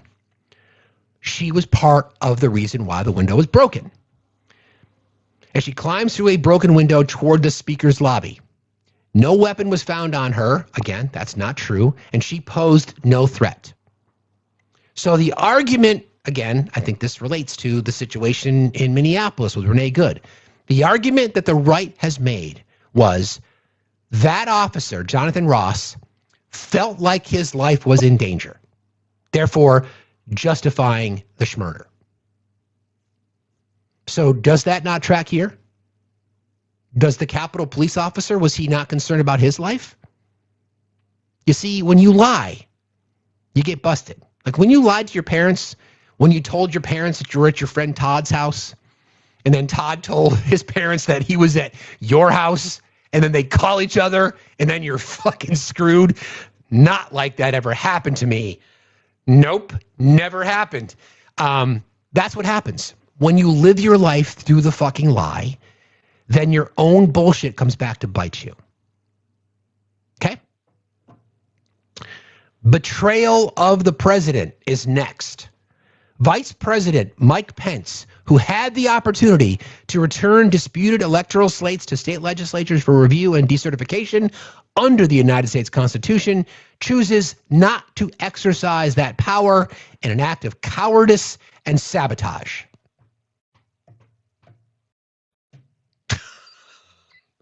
What? He didn't have the power. It's a ceremonial role, period. Read them. Read the certifications and then stamp it. That's it. Again, Vice President Pence, who had the opportunity to return disputed electoral slates to state legislatures for review and decertification under the United States Constitution, chooses not to exercise the power in an act of cowardice and sabotage. Instead, Pence presides over the certification of contested electors, undermining President Trump's efforts to address documented fraud and ending any chance to correct the election steal. This is a primary source, you guys. The whitehouse.gov is a primary source. So when we tell our friends, when we're debating, I use friends colloquially, when we tell them to use trusted sources, they'll say, are you telling me I can't use a .gov site now? It's the whitehouse.gov. This is the problem. This is where cognitive dissonance and confirmation bias just takes over. Because if you already believe this shit, then this is just confirming your bias. Shit's fucking dangerous. Really dangerous. Fraudulent certification. What's a TikTok friendly word for schmolen? Schmolen election schmurtified. After law enforcement clears the Capitol, Congress reconvenes late night and certifies Joe Biden's electoral votes from the battleground states marred by massive mail-in ballot fraud, hidden suitcases of ballots, exploding water pipes, voting machine irregularities, and unprecedented pandemic-era rule changes that bypassed state legislatures. 2020 is considered the greatest election theft in history, with widespread fraud deliberately ignored by courts, officials, and the media. Like, what? What did somebody just say? This is a great comment. I'm going to pin this. I'd only trust the National Parks website at this point. I'm with you. I'm with you. I laugh so I don't cry. Okay, so here we go. Here we go once again. Every single talking point. States that are marred in ballot fraud, hidden suitcases of ballots, exploding water pipes, voting machine irregularities, unprecedented pandemic era rule changes that bypass state legislatures. The fucking list. It is the fucking hit list. It is election denial corn right there. Go spank it in the corner as you watch democracy crumble. But they were fine with that because, again, it's a .gov site. It's the White House. You mean I can't trust the White House? You guys tell me I can trust .gov and now I can't? Yeah. Or no, you can't. And this is why. It continues. Big tech and banking collusion. President Trump silenced. Despite his explicit calls for peaceful protest, Twitter, Facebook, YouTube, and other platforms collude to ban President Trump, citing incitement in a blatant act. Before I go continue that, let's talk about Twitter, Facebook, YouTube, and other platforms. Who owns Twitter now? We know. Who owned Facebook and Meta then? We know. Suddenly, they're bros because they were all sitting behind him at the election. They all gave him tens of millions of dollars, right? If not more. I guess they're fine now, though, right? Of course. Despite his explicit calls for peaceful protest, Twitter, Facebook, YouTube, and other platforms collude to ban President Trump, citing incitement in a blatant act of election interference. JP Morgan, again, people on his good side now, Bank of America, Capital One, and other major financial institutions debank President Trump and his family, closing accounts, freezing funds, and denying services in a ruthless campaign of financial persecution to destroy. Oh, we got a violation. All right, might have to. Everybody tap like crazy. I might have to be careful how I say things at this point. In a ruthless campaign of financial persecution to destroy them politically and economically, legacy media surpasses evidence of fraud. I'm probably going to avoid taking you guys through the rest of this just because of that, right? I think you get the point. This is just one example. Just one example, but this is a big one because you want to be able to trust your government resources, right? That's why you don't believe in narratives.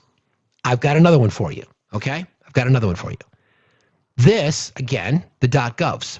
So if you go to the oversight.house.gov, right? Whenever the majority party, whomever the majority party is, they have control over the official page of whatever committee that they are chairpersons of. In this case, the Republicans have chairpersonship over every committee because they're the majority party. So this is from the Oversight Committee, of which James Comer is the chairperson. I pulled this one because I think it's hilarious. The Biden auto pen presidency. Decline, delusion, and deception in the White House. The first sentence after the headline is this. The biggest political scandal in American presidential history. The auto pen, apparently.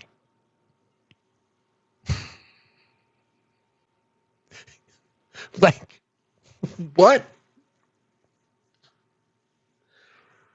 I hate this timeline. I really hate this timeline. So the Oversight Committee in the House, again, of which James Comer is the boss. Hang on a second.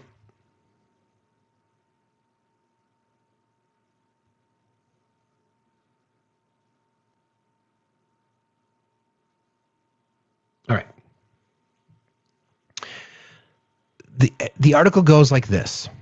Chairman James Comer and Oversight Republicans have released a bombshell. Ooh, that's so cool. A bombshell report. Bombshell, bold capitals, exposing the truth behind Joe Biden's cognitive decline and who was really running the show. Through transcribed interviews and depositions with Biden's own former senior staff, we uncovered that while Biden struggled to perform his duties, critical decisions were made behind closed doors without a clear chain of command that included using an auto pen to sign executive actions, pardons, and major policy directives without clear approval from JB. Staffers close to Biden admitted his decline was real. Shockingly, some did not even know who was authorizing signatures in his name or using the auto pen. Others invoked the Fifth, refused to testify, and stonewalled the committee at every turn. This isn't just a cover-up. It's, quote, the biggest political scandal in American presidential history. Like the auto pen. So that came out earlier last year in the midst of the Jeffrey files being released, slowly trickled out there. And this is the biggest political scandal in American presidential history? Once again, whitehouse.gov. Whitehouse.gov is the source of this. Whitehouse.gov is the source of this. And, well, in this case, this is the oversight committees, but you get the idea. So this is the problem with people when you say, we can't use, you told us that we got to use .gov. And I get it, right? I get it. I understand. I understand when people feel like they want to be able to trust resources. I don't know what to tell you, friends. I don't. My only advice, or I should say the best advice I can give, is question everything. Everything. Question all of it. It takes time. It takes diligence. It takes bourbon, weed, mushrooms, whatever. I mean, seriously, I don't know. I don't know how else to emphasize to you guys how important it is that we push through this bullshit. Sounds like breakfast. Good call. I wish I could offer sort of like, magic pill or a remedy. Willie's Tonic. Basically, I just had my first sample of Willie's Tonic. Highly recommend it. Just be careful on the dosing. That's all I'm saying. Oversight.house, the biggest political scandal in American presidential history is the auto pen.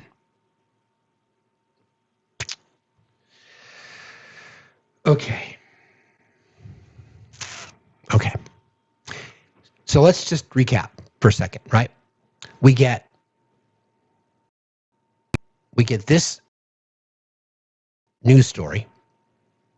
Why am I having such a hard time finding this? We get this news story, right? We get the ICE agent who shot Renee Good suffered internal bleeding, officials say. The only officials who've said it are the DHS. It's not been confirmed. It's not been corroborated. There's no other source other than that, right? Other than that. Officials say. So again, if all you had was that, ICE agent who shot Renee Good suffers internal bleeding. So then the primary source would then be whomever, ICE or CBS or ABC or CNN, whomever. And this is the problem, right? So you get these people that were told for years that I can't trust the press. It's all fake news.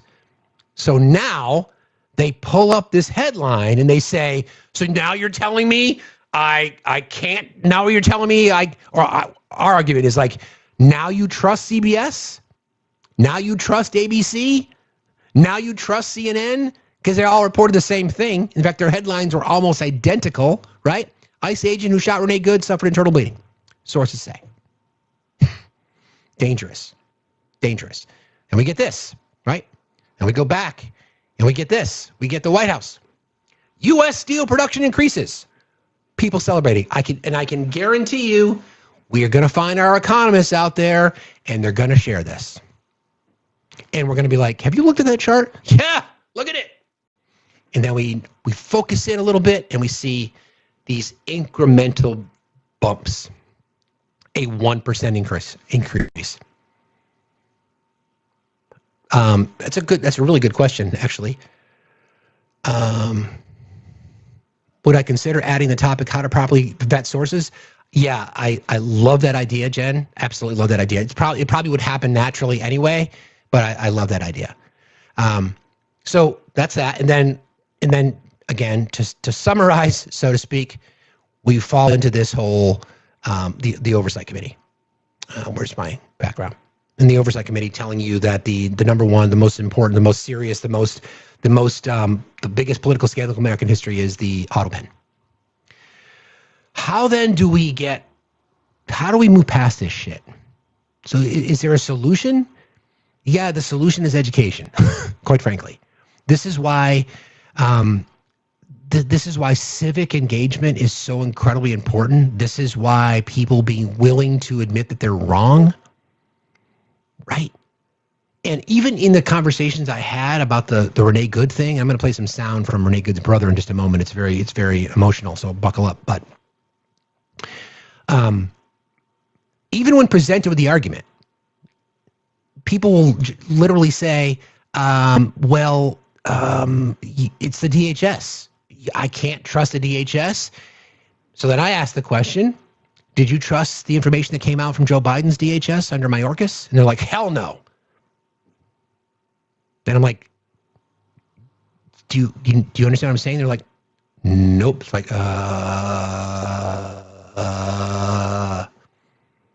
So how do we get through it? Right?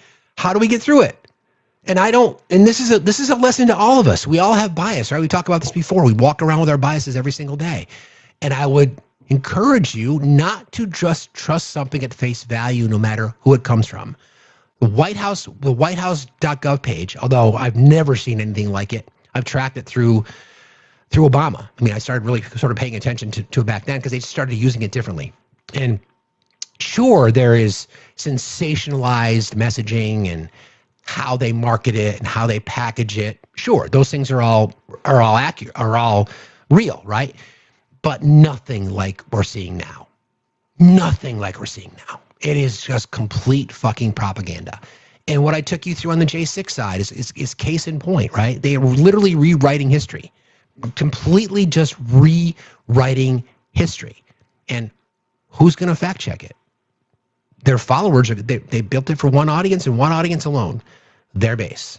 That's it. The sheep. Exactly. Right? So we've now reached this point where unless Trump says it, they won't believe it. We know that to be true. That's not breaking news. You get it. Fox has got to go. Newsmax has got to go. They all have to go. So I guess the issue here is we could talk about the fairness doctrine. Sure. We can talk about, creating scenarios where it doesn't have to be equal time. We kind of navigate through propaganda. Fox is absolved of protections under the fairness doctrine because they're cable. Fairness doctrine only covers broadcast. So it's complicated. The only solution, in my opinion, is education. It's just informing people. It's conversations like this. It's people that are willing to say, we got to spend some time talking about this shit because this is what's happening. Educating people on the difference between propaganda and disinformation and misinformation, et cetera, et cetera, et cetera. And until we can do that, it's going to continue. Who's going to challenge it? We can literally say, I've had these conversations with people, right? I've said, all right, we disagree. We could not be further apart on this issue. You say one thing, I say something that's completely the opposite. How do we break the tie? So what has to happen is, like I've said you guys a million times, don't ever relent on the truth. If you are in conversations with people, and if you learned anything from me, it's like, make sure you know exactly what you're talking about. Don't lean in on something unless you can back it up, right? Make sure you can really cite your source. Make sure you can trust your source. Make sure your source is reliable. It's peer reviewed, et cetera, et cetera, et cetera. So if we're in those conversations, there has to be a willingness from somebody who doesn't have the facts to be willing to learn. Case in point, right? The situation around the National Guard deployment in D.C. I think that's the easiest one to break down, to be honest. Of all the things we've discussed, that's the easiest. Simple conversation. So you believe that the Speaker of the House, so not Nancy Pelosi, the title, the Speaker of the House. So you, Mr. MAGA, you believe that the Speaker of the House has more authority to call on the National Guard in D.C. than the president does. If you ask it that way, it kind of exposes them a little bit because they'll be like, well, that's what happened. Okay, then explain to me how the president ordered the D.C. National Guard into Washington last summer. So if you are on opposite sides of that conversation, right, the primary source would be the National Guard's website. They do the breakdown. They give you the command structure. That's the tiebreaker. And then ask him to explain it. So why does it say right here on the National Guard's website, right here, plain language, that the D.C. National Guard reports solely to the president? He can delegate authority to the SecDef, to the Secretary of the Army, but that's the breakdown. And if they're unwilling to listen to that, then move on. Don't even fucking bother. At that point, excuse me, at that point, don't even bother. Sourcing. What's your source? So when you go into something like this, ask somebody to prove it. And then you'll find people who make statements like,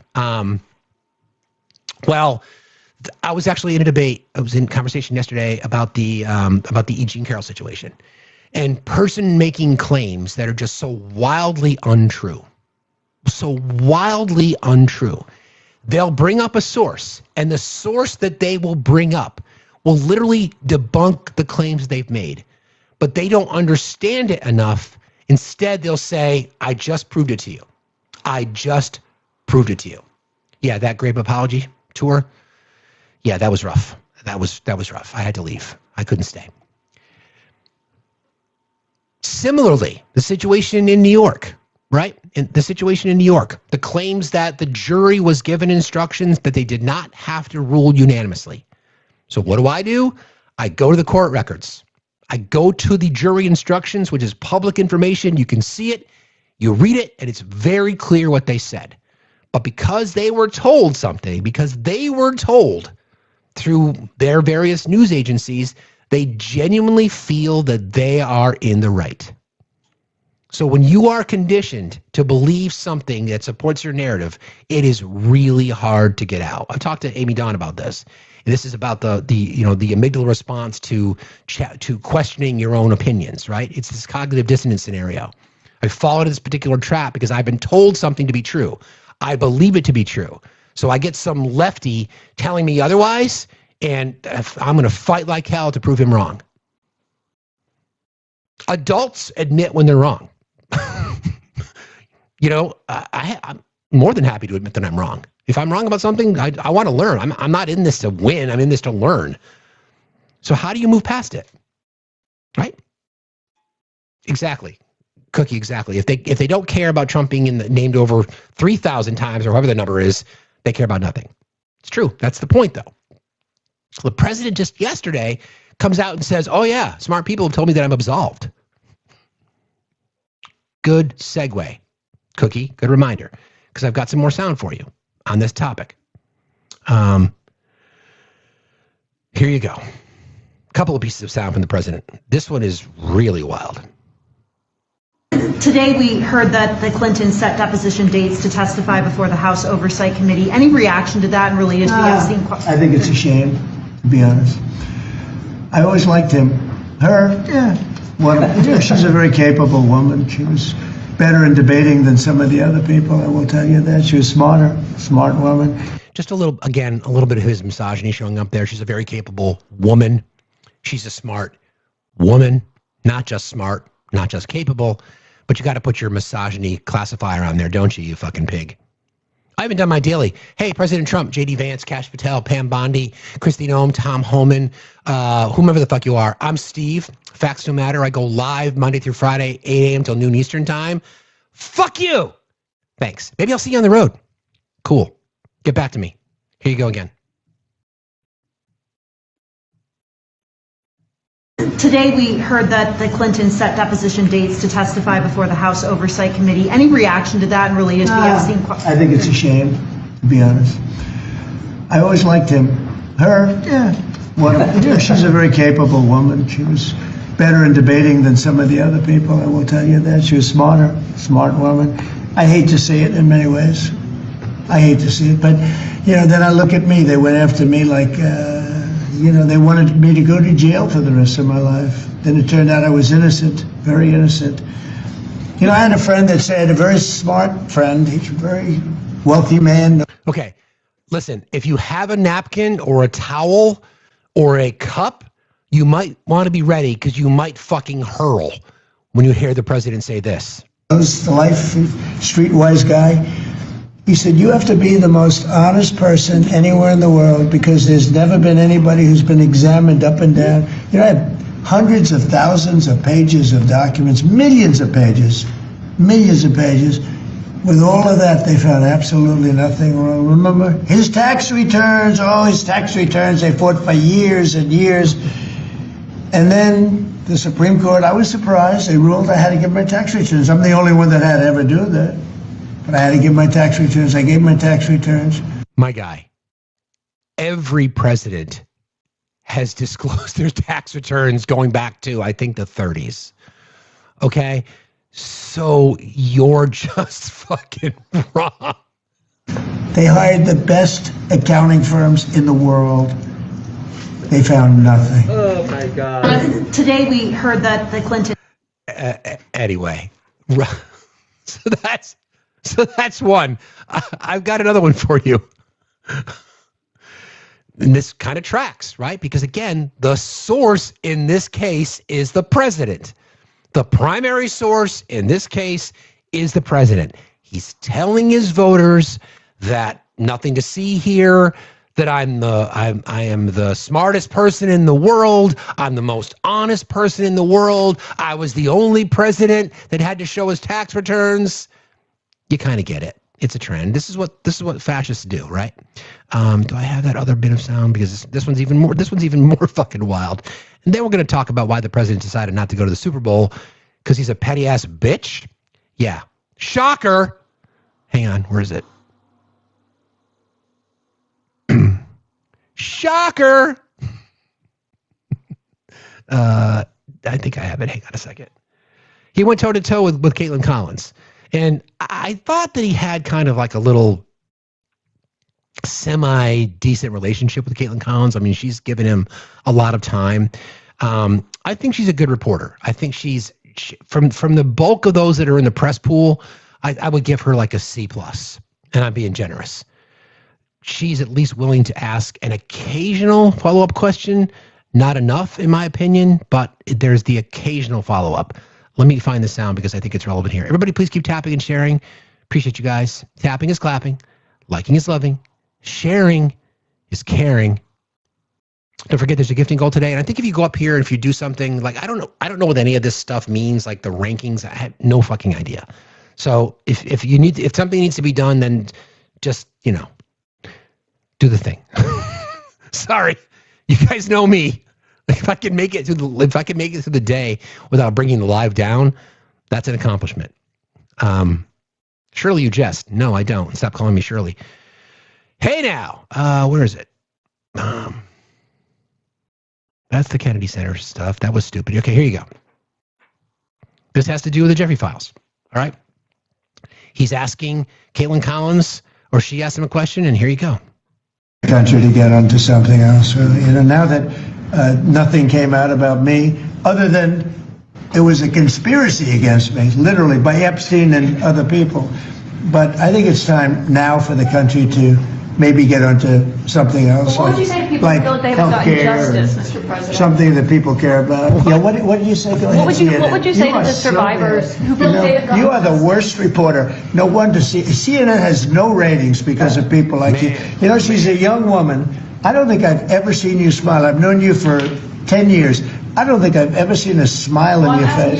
You know why? You know why you're not smiling? Because you know you're not telling the truth. And you're a very dishonest organization, and they should be ashamed of you. Okay, go ahead. Sexual abuse and health care. Time for the country to get onto something. Think about that, right? Like, I want the country to get on. I don't think we should be talking about this anymore. Here's the first part of this again. Yeah, so now that nothing came out about me, other than it was a conspiracy against me, literally, by Epstein and other people. But I think it's time now for the country to maybe get onto some. So just want to pause there briefly for a second, right? Just want to pause there. Every single day that we get more information, let me back up a second. Every single time there's a document drop, his name is mentioned more than anyone's. And it's not even close. It's not even close. Every single time. I've been very careful how I speak to this, is that these are allegations, right? I don't need any more proof based on his history, but I'm just saying, okay? Allegations. It doesn't change the fact that his name is in these files more than anyone's. And it ain't even close. And he's gaslighting the American people. Did somebody get in his ear and tell him that he's been absolved? Did somebody get in his ear and tell him that, hell, by the way, Mr. President, this is a conspiracy? Can we go bomb Iran now? Can we gut the middle class now? Can we lock up more brown people? Just listen to this again, because this is the whole fucking game here. This is propaganda on overdrive. Now, personally, because he is in such cognitive decline, I just think he's created this fantasy in his head that anytime something is said negatively about him, it is a conspiracy. Because he lives in this world as a typical malignant narcissist, that he's done nothing wrong. He doesn't think it's a big deal that he's alleged to have raped kids. She looked old enough. Here you go. Country to get onto something else. Now that nothing came out about me, other than it was a conspiracy against me, literally, by Epstein and other people. But I think it's time now for the country to maybe care. Mr. President. Something that people care about. Yeah, what did you say? Go ahead. What would you say to the survivors who feel you are the worst reporter. No wonder CNN has no ratings because of people like you. You know, she's a young woman. I don't think I've ever seen you smile. I've known you for 10 years. I don't think I've ever seen a smile in your face. You know why? You know why you're not smiling? Because you know you're not telling the truth. And you're a very dishonest organization, and they should be ashamed of you. Okay, go ahead. Sexual abuse or health care. Isn't that incredible? Like, isn't that just incredible? So once again, for people who consider Donald Trump that's the source of truth, you know how we've joked around about this, and I don't mean to joke about it, but sometimes you kind of have to, right? He would tell them that gas prices are $1.99. Someone would drive up to their gas pump at their Piggly Wiggly or at their Costco or whatever else. They'll pay $2.79 a gallon. The president, oh, that's cool. Thank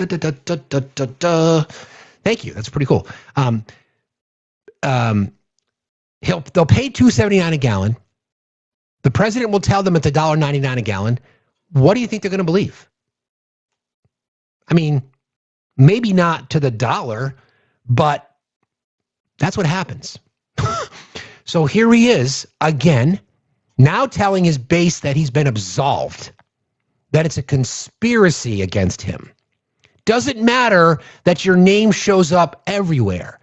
Doesn't matter that there are allegations in these documents that, if proven true, the President of the United States could be categorized as a serial unaliver.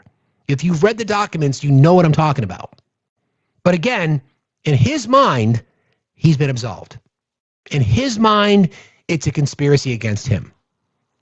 Primary source, Donald Trump, to 77 million people. There's no way to get out of that until he's no longer the president, quite frankly.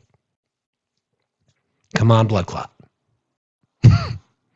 Or are there any Republicans with any fucking backbone whatsoever to stand up to this guy? Because she was asking questions about the survivors and he cut her off. Cut her off. So so every single one of the survivors, every time your name is mentioned, all the allegations against you, they're all lies. That's all. It's an entire conspiracy.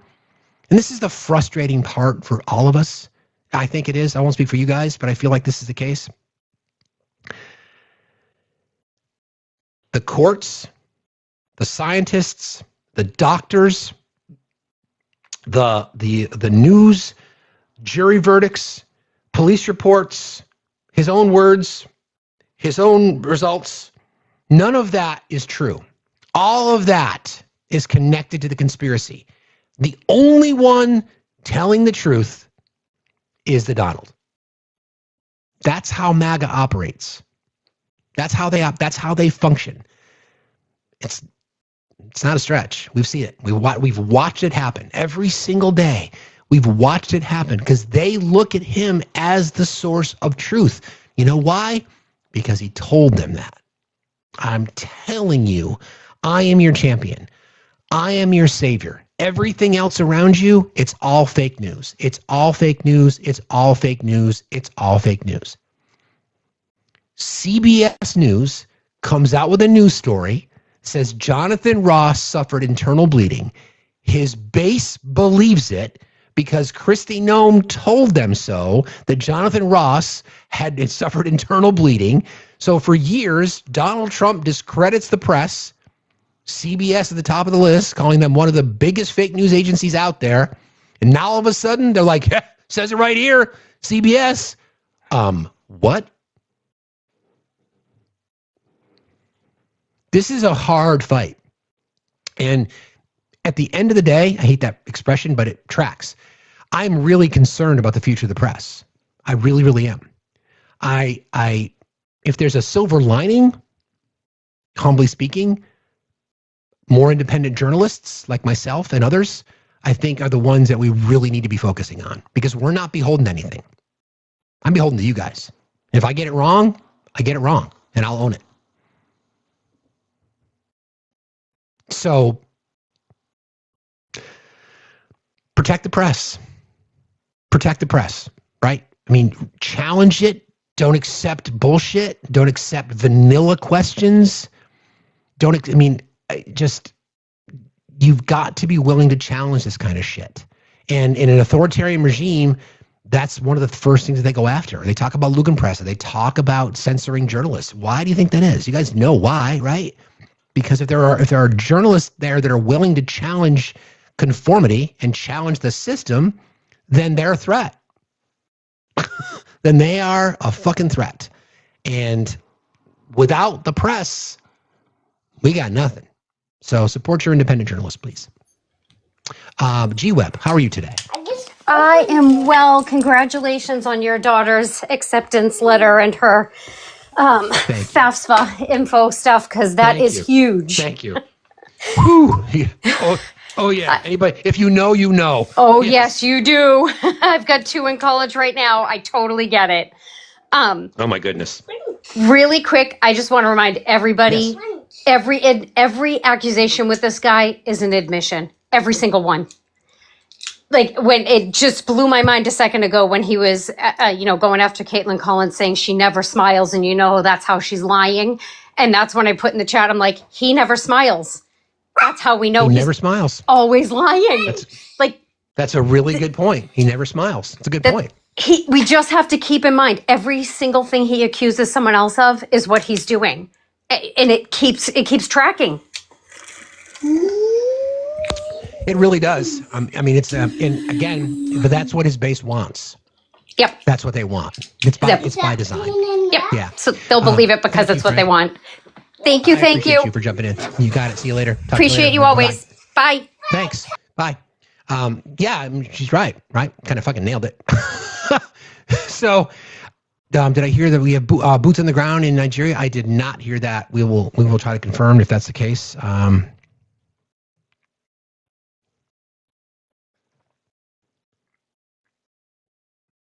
Oh, that's a good call, Tiff. Yeah, that's a good call. That's why I have the best mods in the business. About how journalists get paid. And I'll do a little bit more on that. I'll break that down, because there are contractual obligations, there is editorial obligations. There's all kinds of ways that journalists get paid, right? You've got contracts with news entities. Those contracts don't automatically renew. It's complicated. Really good call, Tef. I'll do that. Yeah. So the point being is that no matter what types of things someone says about a journalist, they can't just walk out of the room. You get the press pool assignment, and that's your job. You stand there and you can get insulted. You could get sexualized. You can make a decision to leave, but you're going to lose your job, right? That's the problem with legacy media and their journalists. It doesn't necessarily apply to more independent journalists, but independent journalists don't get the same kind of access. So it's a mess, but we really have to prop up our press corps. So thank you for that. I appreciate you for saying that to me. It does look like we are preparing to send ground troops to Nigeria. That's great. Fucking sweet. Stand by. Just looking at this story. United States has dispatched a small team of troops in Nigeria following recent security cooperation between both countries. Dagvin Anderson, the general in charge of U.S. Africa Command, or AFRICOM, spoke to the development in a press briefing yesterday.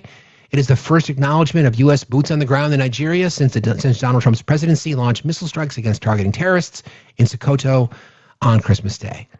So, MAGA, question for you, right? No new wars, no boots on the ground, no more sending our brave service members to foreign lands. Are we okay with this now? Are we okay with this? Everybody good? Just want to make sure. Just want to make sure we're good with that. Just want to make sure. Anyway. Please, my brother. Please, 5 minutes. Look my house. My house, look. Please, 5 minutes. Look. I got you. You guys want to help out? You want to feel like you want to support? I'll give him 2 minutes. If you guys want to have some coins to send his way, that'd be awesome. Where was I?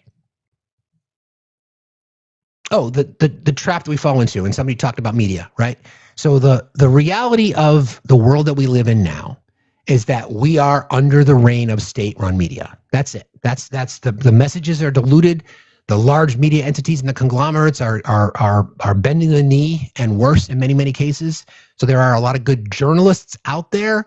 Thank you, friend. There's a lot of good journalists out there, but at some point we have to be able to make a break from how we get our information. Social media is an entirely different category. Social media puts us in a weird spot just because of algorithms, just because of the way in which we consume our information. But I hope when we have conversations like this, you guys can say, okay, what the fuck does that mean? WWSD, what would Steve do? If he's sitting on my shoulder right now and I'm looking at this, how would I analyze this information? How would I talk about it? What would be considered legitimate? How do I get through it? Memo, you're good, friend. Just gave you some time. Appreciate you very much for being here, though. So I don't have an answer for that, quite frankly. But all I know is that we have to continue to hammer on the truth. Because if we stop talking about it, what happens? We, the collective pro-democracy, right? The pro, we care about others, us. If not us, who? If not now, when? All right. Shifting gears a little bit here. I want to address a couple of things that have been said recently. I'm going to play some sound. You're going to hear JE's sound today because it's connected to because we're not going to stop talking about the documents. Peter Thiel's name had come up, and we're going to catch Peter Thiel in a big lie, okay? Which is part of the issue that we have here. But first, I want to get into the story about the Clintons. In case you guys didn't know, Bill and Hillary have agreed to testify in the House Oversight Committee's investigation into JE ahead of the expected votes in the House later this week. In an email to committee chairman on Monday, the Clinton team said that the former president and former secretary accept the terms of your letter and will appear for depositions on mutually agreeable dates. Now, I think this blows up in the Republicans' face, quite frankly. Right? Because I think they fully expected the Clintons not to comply. Now that they've complied, what are they going to do? I really think this blows up in their face. I have a feeling that some things might change because congressional subpoenas have been denied by Republicans forever. Right? We know that there were members of the J6 committee. Members of the J6 committee petitioned and subpoenaed members of Congress, and they chose not to come. So the argument that Wright's going to make now is, well, Bill Clinton should go and talk to people. And I'm like, okay, then subpoena the president. Like, you can't subpoena the president. Yes, you can. Yes, you can. You can subpoena a sitting president. Whether or not the sitting president would ever show up is highly unlikely. They would claim separation of powers, the whole 9 yards. But I think this is a bold move that both Bill and Hillary have made. They're going to testify separately, but I think it's the best thing that they could do. Again, I don't give a shit about Bill Clinton. Don't fucking care. If you're part of these crimes and you do any of this kind of shit, throw your fucking ass out of the fucking bus and never have to see your face again. But I think it's an interesting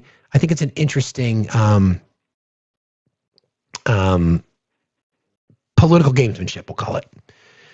So there's that. All right, now I want to get into a couple of little things here. There's a gentleman by the name of Palmer Trolls. Now this is wild. This is a wild story. So he is an online troller. and he creates false websites, and he creates a whole bunch of shit. And he does it to get a reaction. In one case, though, he created a hotline for people to report an ICE-related hotline, okay? And I think it goes to show you that there are a lot of people in our country feeling like they might be doing the right thing, but it only exposes who they really are. So again, this is Palmer Trolls, and I'll just let the sound play for itself, okay? My own hotline for reporting illegal immigrants, and people call it thinking that it's legitimate. I talked to a kindergarten teacher that wants to deport the parents of a kindergartner at her school. And it looks like they have a child who was born in New York, which makes them an American citizen.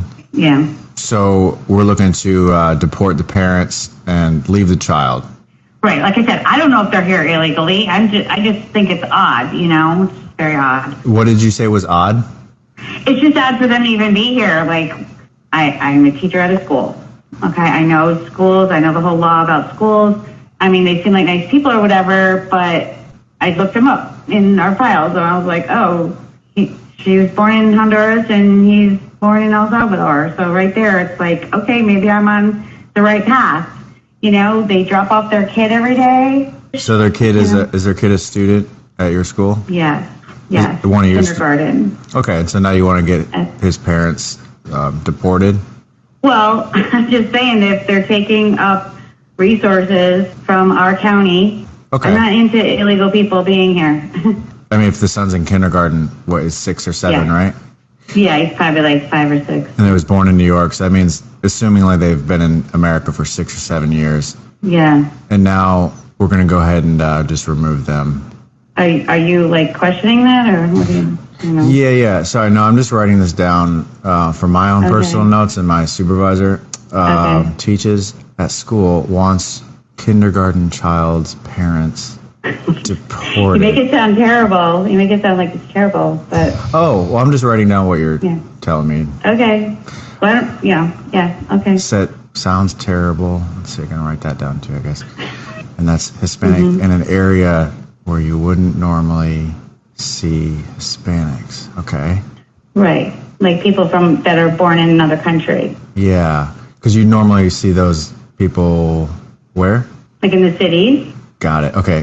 Hispanics out of place, now in country, not where they belong in city. So we were able to confirm that they are documented citizens along with their child. Oh, good. So yeah, it's good because we don't have to deport a 6-year-old. And yeah, I mean, you know, that little fella could have been a threat to our national security. Why are you talking to me like this? Say again?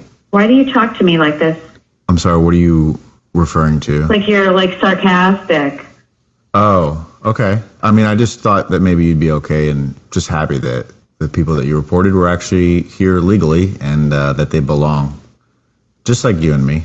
Should I talk to your supervisor? You said you're the supervisor. Yeah, I just thought you were going to be happy. Yeah, I am happy, but I'm not happy with your attitude. You just said to me, the 6-year-old won't be a threat to national security. Yeah. That's sarcastic. I would think that the people that were deporting, especially 6-year-olds, that there would be a good reason for it. I was talking about the people who I thought they're illegal because they were born in a different country.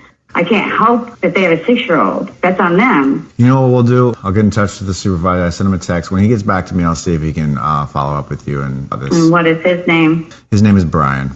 But yeah, thought you'd be happy to know that they're documented, but we'll have the follow-up. I am happy. I'm super happy. Super happy. I'm glad. You know, that's wonderful. Well, it's good. You know, the 6-year-old can stay in the school, and you know, I know it's tough looking at him. And but yeah, we'll get on my supervisor. Just he can give you a call back in a little bit. My understudy here said you were having some issues with him about some out of place Hispanics. Something like that. Yeah. Okay. You sound exactly like Greg. Okay. I just didn't like his attitude. I really do apologize for that. Looks like Brian said we did confirm the document status of these individuals, and we're happy we were able to do that for you despite the sarcasm and the things that you're complaining about. Okay, yeah, I'm glad. Like, I'm glad that they're fine folks and belong here and all that good stuff. But he's like criticizing me because there was a 6-year-old boy involved.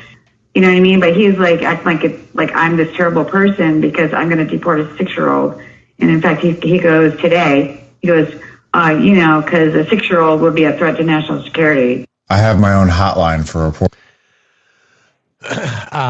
There's no name connected with the teacher. I've done some research on this guy, and this is what he does. He creates these, he just exposes people, right? He admits that he's a troll. It's Palmer Trolls. You can follow him on Instagram. It just goes to show you, right? Even when people aren't watching, this is what happens, right? And she almost had this sense of disappointment, right? That's kind of how I picked up on it, strictly my own opinion, like this little sense of disappointment that they were actually legal. It's crazy. It's fucking crazy. It's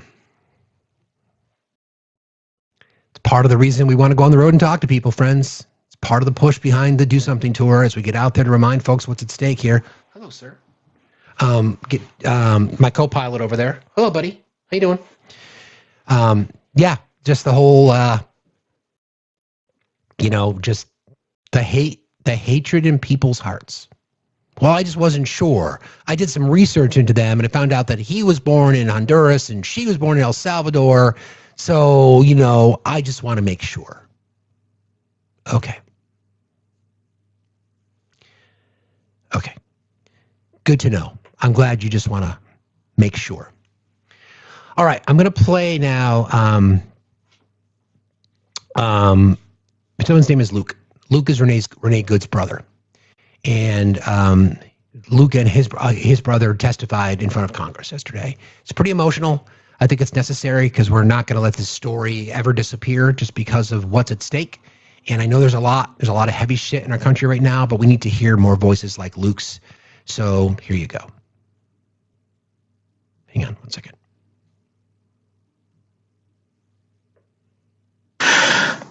My name is Luke Ganger, and I'm here with my brother Brent. Renee Good is our sister. We're here on behalf of Nay's big family and those who loved her. We're here to ask for your help. I was talking to my 4-year-old last week when she noticed I was not doing well. Just, this is pretty heavy shit, so trigger warnings, just the emotional, it's emotionally heavy, so if you need to step away, I would recommend it. He's very eloquent. His composure is just incredible. I want to make sure we can't hear Renee's voice, but I think this is the best we can do to honor her. I had to come here today and talk to some important people. She knows that her aunt died and that somebody caused it to happen. She told me that there are no bad people and that everyone makes mistakes. She has Nay's spirit. The deep distress our family feels because of Nay's loss is in such a violent and unnecessary way is complicated by feelings of disbelief, distress, and desperation for change. In the last few weeks, our family took some consolation, thinking that perhaps Nay's death would bring about change in our country, and it has not. The completely surreal scenes taking place on the streets of Minneapolis are beyond explanation. This is not just a bad day or a rough week or isolated incidents. Just a bad day or a rough week or isolated incidents. These encounters with federal agents are changing the community and changing many lives. And I still don't know how to explain to my 4-year-old what these agents are doing when we pass by. Our family is deeply grateful for the outpouring of love and support from the community in Minneapolis and from people across the country and around the world. The prayers and words of support have truly brought us comfort, and it is meaningful that these sentiments have come from people of all colors, faiths, and ideals. That is a perfect reflection of Renee, who carried peace, patience, and love for others wherever she went. Our family is a very American blend. We vote differently, and we rarely completely agree on the finer details of what it means to be a citizen of this country. We attend various churches and some not at all. And despite those differences, we have always treated each other with love and respect. And we've gotten even closer during this very divided time in our country.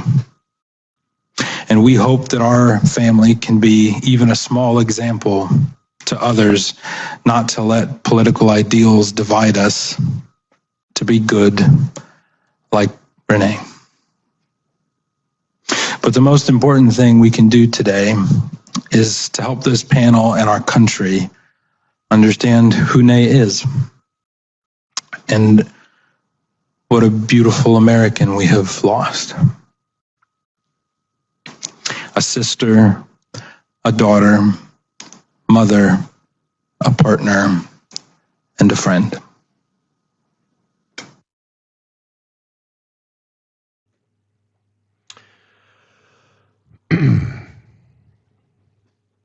See, I hear these things, right? And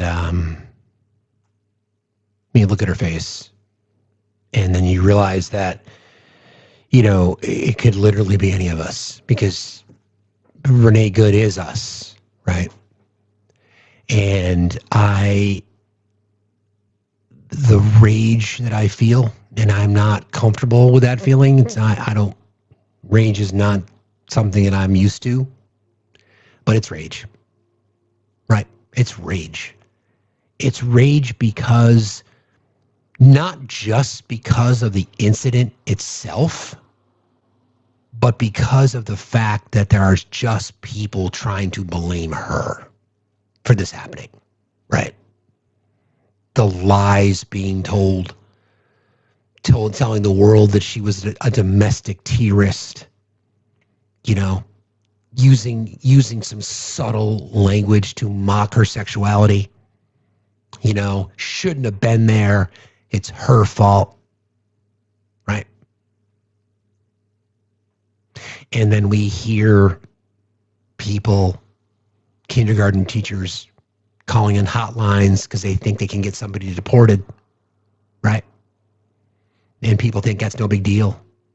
Fighting over more money to give to the Gestapo police force masked up. And people on the left are the problem because we're calling them the Gestapo, or calling them Yazis, or calling them fascists, right? The weakest, fucking pathetic conservative alphas, the most weakest snowflake babies I've ever heard. Complaining about everything. Complaining about everything. And you look at her face, and you hear her brothers talk, and you still defend ICE. And you still sit here. I watched the comments go by. Shouldn't have been there. She should have complied. She's the threat.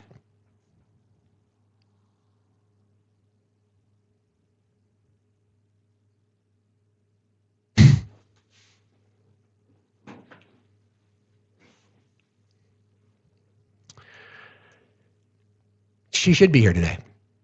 So when you're moving through your life, right, and you're realizing that, we're exhausted, like I said in my letter, I know people are tired. People are soul tired. That's the only way I could describe it. It's like, how tired am I? I'm tired of my soul. My soul is tired. Yes, that's real. Be in those feelings. Don't deny it. Don't push it away. Don't say you're fine. You're not. You're human. And you're angry. And we're sad. And we're just gutted. And the empaths of the world has taken everything we've got to stand up and fight. But you're goddamn fucking right I'm going to fight. You're goddamn right I am. Fed up. I am fed up. It is unacceptable. It is just cruel. Let the courts do what the courts are going to do. Let the investigation happen. Give everybody due process. That's fine. That's going to happen over here. I'm talking about the fucking morality and human beings just being cast aside to push a fucking narrative. And at the end of the day, human beings being sacrificed in cold blood so that predators can be protected. In some of the reporting that's come out through the Jeffrey files, there's CSAM. There are images of naked girls, children, prepubescent in some cases. All that information was supposed to be redacted, and yet the names of the people who committed these crimes, those are redacted. But nothing to see here. And in the president's mind, he's been absolved.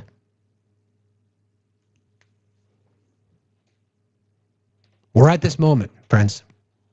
We are at this moment, and we are all on this rock together at this particular time. And I don't know if you believe in karma or faith or whatever that might be, but we are all here. This is for us to deal with. There's nobody else. If it's not us, who? And if it's not now, when? You have a choice to make, right? Are you going to go through life wishing you could have done something to help her, or more importantly, never forgetting her face and then using that fuel, whether it be anger or sadness or whatever it might be, to help you do something, to help you make a difference, to help you stand with someone just through a simple act of kindness? I'll take care of the roadshow. I'll figure that shit out. I need you guys to make a difference in people's lives. I need you to stand up for somebody, to stand next to somebody, to help somebody, whatever it is. Voting is one thing. My eyes are clearly focused on that. That's going to happen. I'm not afraid. I don't care. I get a dozen death threats a day. I don't give a fuck.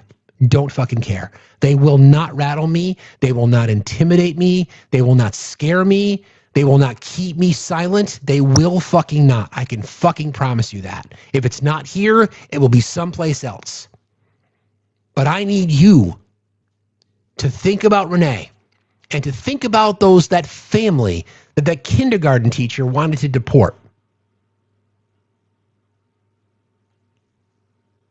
We've got work to do. We have a lot of work to do. A lot of work to do. Ready to fight? You ready to get your hands dirty? You ready to get your fingers bloody? You ready to get out of your comfort zone? You ready to kick that door down? Literally and figuratively in some cases? You ready? Have we reached that point yet? Are we ready? Are we ready to show people what an army of empathetic, caring, kind, decent people can accomplish? Are you ready? Let's fucking go. Exactly, Warner. As a reminder, Donald Trump did not make America like this. Because America is like this is why we got Donald Trump. I don't even know what what else there is to talk about after that, but.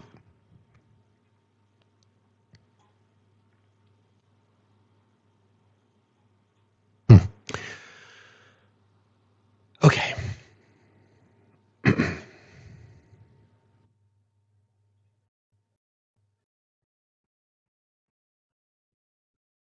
Steve Miller made it like this.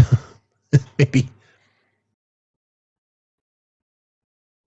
Such a sad commentary. I'm not sure what you mean by that. All right. Let's just shift gears a little bit, right? Do you work for the same people as good? Okay. That's a nice comment. So this is an interesting story. This person's name is William Waters. Okay. This is just a bit of a sidebar, just because I want to show you what we're up against, right? Because these people vote en masse. So he's facing the judge, and, well, the sound just speaks for itself. You please stand in front of me. Yep. You've got charges pending in both the magistrate court and general sessions. You've got a driving under the influence going to Spartanburg Magistrate Court, and you've got a failure stop for a blue light and a grand larceny. So he's facing a judge. Mr. Waters is facing a judge. The judge is reading him his charges, okay? Well, that's a lie, because I took a drug test.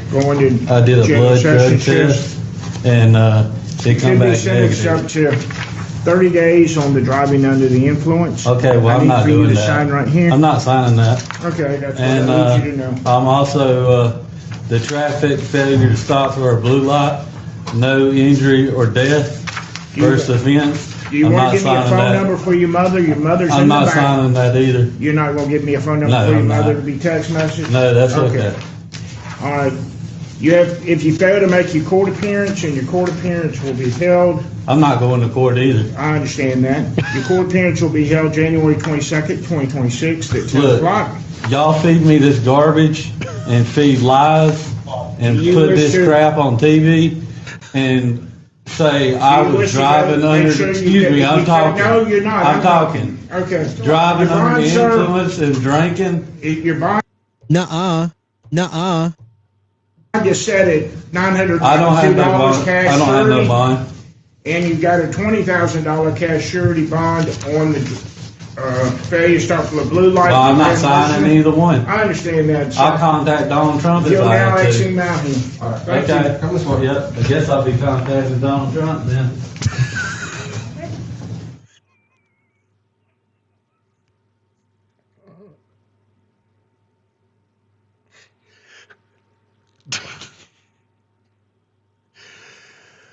My guy thinks he's just going to pick up the phone and call the Donald, and the Donald will help him out. This is what's happened, friends. We are in the midst of a cult takeover of our country. People who are heartless and cruel and uneducated and misinformed. That's a large group of people. And this guy is standing in front of the judge doing the exact same things that Donald did. Children modeling their parents. If daddy says I can talk to women that way, I guess I can talk to women that way. If daddy says I can grab women by the pussy, then I guess I can too. If daddy's not going to abide by the laws of the court, then why the fuck should I? So the judge is going to throw the book at me, I'll just call daddy. It's that simple. Nothing to see here. It's totally fine. Totally fucking fine. Nothing to see here at all. This is what's happened. This is what's happened. You have a malignant narcissist who catered to the rawest of human emotion. Hatred, racism, greed, narcissism, etc.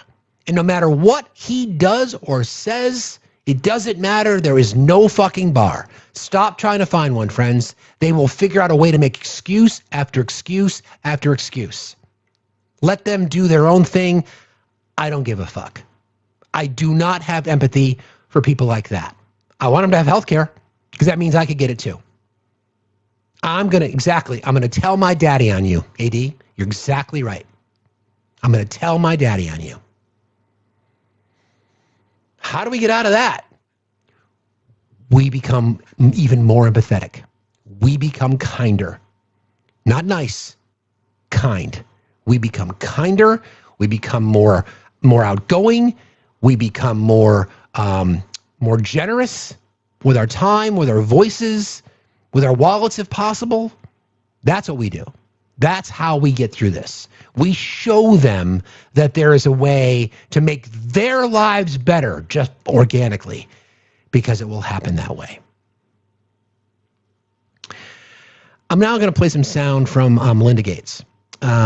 As you know, I've had the pleasure of meeting Melinda Gates. When I first went out on my own 6 years ago, the Melinda Gates Foundation gave a boatload of money based on a grant that I wrote to support the Vermont Food Bank, and I got a chance to meet her, and she was incredibly kind. And I didn't know of all this kind of stuff, but it was just an amazing experience for me. It was wonderful. It was one of my highlights of my career that they got the biggest grant they've ever given, and it fueled their budget for multiple years. So it was great. So I feel like I have a connection to her. So when I listened to this, I was just like, oh man. So she's being interviewed. She's being asked to talk about recent revelations. So here you go. Acknowledge the elephant in the room at this moment. Your ex-husband, Bill, is named in the newest tranche of Epstein files. Yep. And there are about his past behavior. And I want to give you the opportunity to respond in whatever way you want to. Well, let me say this. I think we're having a reckoning as a society, right? No girl should ever be put in the situation that they were in by Epstein and whatever was going on with all of the various people around him. No girl. I mean, it's beyond heartbreaking, right? I remember being those ages those girls were. I remember my daughters being those ages, right? So for me, it's personally hard whenever those details come up, right? Because brings back memories of some very, very painful times in my marriage, but I have moved on from that. So whatever questions remain there of what I can't even begin to know all of it, those questions are for those people and for even my ex-husband. They need to answer to those things, not me. And I am so happy to be away from all the muck that was there. I have to put more words to the muck for context for our listeners. The emails in the files suggest that Bill Gates had additional affairs and that he tried to get medication to treat a sexually transmitted infection, and that he was going to give you the medicine without you knowing. His representative has said all of this is false. It is not on you to have to respond to the details of that alleged behavior, but I wonder what your dominant emotion is when you read these news articles with these details. Sad. Just unbelievable sadness. Unbelievable sadness, right? And again, I'm able to take my own sadness and look at those young girls and say, my God, how did that happen to those girls, right? And so for me, it's just sadness for, I left my marriage. I had to leave my marriage. I wanted to leave my marriage. And so it's just sad. That's the truth, right? And it's kind of like, at least for me, I've been able to move on in life. And I hope there's some justice for those now women, right? We see them standing up in front of microphones in D.C. What they went through is just unimaginable, I think. Yeah, I mean, talk about grace, right? Talk about just standing there and being like, this is it, man. These are raw emotions. And Melinda Gates is how I feel about billionaires, but as far as I'm concerned, there's no such thing as a good billionaire, but she's doing the best that she can with her money. And I'm not sure if there's a way for her, good, Sam, that's a really great comment. The way that she says everything without saying everything. Exactly. It's the juxtaposition, right? Where she's in this position and she's just like, she's a survivor of this herself in an interesting way. But here we sit. We've got people now that are a network of people, the most privileged elite people in the world that are being protected by each other. You know, there's now reporting, and again, I mentioned this earlier about how the line between conspiracy and the truth, and I think it's by design to throw this much chum in the water, no matter how. I've got a good eye for this shit, but I'm even starting to question it now. There's now reporting, again, based on information that came out in the e-files, about a 4chan chat, someone claiming they saw Jeffrey leave the prison the night before. Somebody else was put in his place. Then drone footage flying over Little St. James, and then could that be him? All this kind of shit. This is the problem that we face now, right? But it's still this massive fucking network of people protecting each other, and it just goes on and on and on and on. Good morning, or good afternoon, good day. How are you today? Hi, Steve. I hope you're well. Yeah, well, I'm good. I was listening in on the soundbite that you just presented, and I actually heard it before, and it was something that I have myself, having been in a abusive relationship and having experienced this on myself. I can see, like, in the comments, everyone's saying, like, why didn't she do anything? Why didn't she say anything? And I get very emotional when that happens, because I hear her saying that she has been, like, it sounds like someone who has been in an abusive relationship. The way she is responding, the way she has, like, she is, like what is it called in English? So when you do emotional, like, violence, what's that called in English? I'm sorry.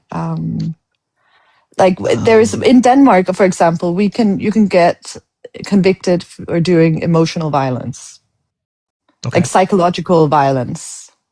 Yeah, sure. Manipulation. Yeah, all those kinds of things. Trauma. Exactly. That abuse. is categorized the same way as actual, like, physical violence. So whenever I hear her talking like that, and when I hear people saying, like, why didn't she do anything? Like, she only divorced him. I get flabbergasted, because people don't know enough about emotional abuse, because she probably didn't know. Like, you see how she probably didn't know, because you are so messed up. I don't know if it was emotional abuse. I have no idea. But it's just the comments here. Like, guys, what about Bill? Like, blame him. He is the one who did the actions. Like, he is the one who are in the files. She is not married to him anymore. She has spoken up. She does not agree with what is in the files. Like, we should not talk about her role in this. This is not important. Her role, and she does not carry responsibility for the actions of her ex-husband. Correct. She's a victim survivor herself. Exactly. And that is so very important that we remember that. Like, do all the chat, like, comment on how bad he is, comment on what he has said, comment on what he has done, but don't waste time on trying to blame her for something that is not her actions. Sorry, I just needed to get that out. Steve. Sorry. No, you're right. You're right, CJ, and I appreciate that. I think people are so angry about what's happened. They always want to say, well, why couldn't she have said something? And if she had said something, maybe that particular person would not have been abused. I'm not defending it, because I completely agree with you. I mean, we know who the enemies are. We know who the predators are. I just think that's human reaction. Like, why couldn't have somebody have said something? Why didn't she, or why didn't they, or why didn't he say something? And then, to your point, it just belittles and diminishes the survivors and the victims all over again. Right. But to be honest, we cannot change history. We cannot change the past. We can only change the actions that we're taking right now. And she is speaking up. She has divorced him. Like, we cannot change the way we have acted in the past, but we can retribute and do different, like, act differently in the future. And that is so very important to remember that as well. It's a really really good perspective, I think. And I think everybody needs to keep that in mind, right? Because, like I was saying earlier, we have this there's a line now that a lot of us are going to have to deal with. Those of us that are, want to investigate and pull on the threads of these particular stories. I'll try to keep things non-English colloquialisms so we don't worry about the language barrier.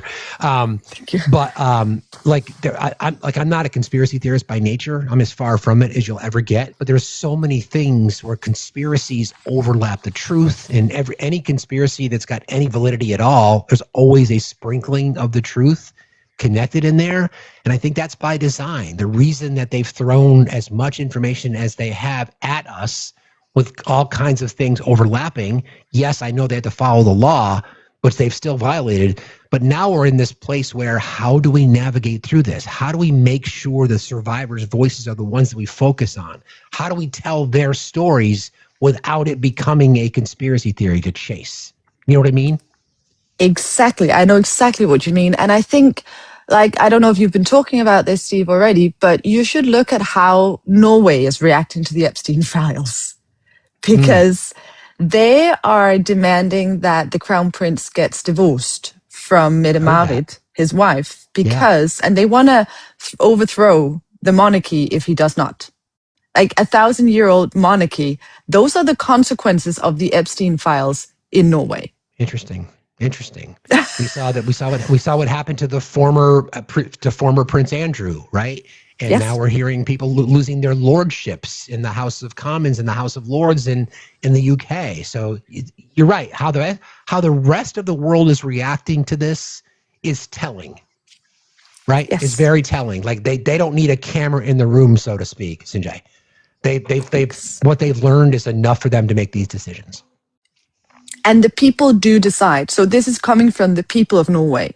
This is not coming from government. This is not coming from anywhere else. This is the people of Norway saying, we do not want this. We do not accept a royal family doing this. So we would rather not have a royal family. And that is something that I think we should remember, because even though Bill Clinton is in the files, I think most people who are Democrats or in the US also say, but he should not be in office either. Like, it doesn't matter what you believe in. If you do wrong, you are not allowed to have a position of power. Correct. I know you've been engaging more with, I'm not sure how long you've had a TikTok presence, but we've just met recently, obviously. But you have these conversations with MAGA. Yes. I mean, it's frustrating. I know it frustrates you as an empath. It frustrates me. We struggle with this. We ask, I've just come to the conclusion that it doesn't matter. There is no bar. There is nothing that Donald Trump can do that will turn their loyalty towards him. They'll talk a good game. They'll say, well, yeah, if he's in the files, then I'm done. Then he's in the files. Well, yeah, but that doesn't mean he's done anything wrong. When there's allegations of things that he's done wrong, well, those are just allegations. They can't be proven. They'll just constantly. Are you familiar with the term "move the goalpost"? Is that a term? Yes. that you use? Yes, okay. I understand. Yes. Yeah, so that's what they'll constantly do. They'll just move the goalpost. It doesn't matter. So that's where the rest of us have to pick up. We've got to fix the karmic balance in the universe. We've got to spin it back towards decency and respect for marginalized communities and defending survivors and believing women and victims. And it's I don't know another way through it. If you have an answer, then let me know what it is, because I don't know another way through it, quite frankly. Steve, I don't. I wish I had. I can see the only thing I've been saying again and again in these conversations, both with MAGA and with European people, is that we need to look at history. We do need to learn from what has happened throughout time. We cannot, if we do not hold people accountable, if we do not learn from history, we do not know, we cannot change anything. So whenever we think, and I think a lot of Americans feel the same way, that you guys you are younger as a country, and that is okay. You are still learning, just a little bit. But the way that I feel many Americans, MAGA primarily, are kind of pick and choosing from history. They see history as something that you should not learn from. You should pick and choose whatever fits your narrative. And I feel like a lot of people are trying to, whenever I speak as a Dane on this subject, they're saying, okay, well, but you were overthrown when the Yazis came in 4 hours. You didn't do anything about it. I'm like, no, but that was to protect the people. So whenever we see, like, we can admit to failure because we have learned from it. We can admit to wrongdoing because we have learned from it. And I think that is what the American people, especially everyone, has to look into. Like, how do we learn from failure? How do we learn from history? Yeah, we talk about, I make these comparisons. I mean, I don't always want to come up here and always talk about modern MAGA movement and compare it to the 1930s Germany, but I'm sorry, but the comparisons are accurate.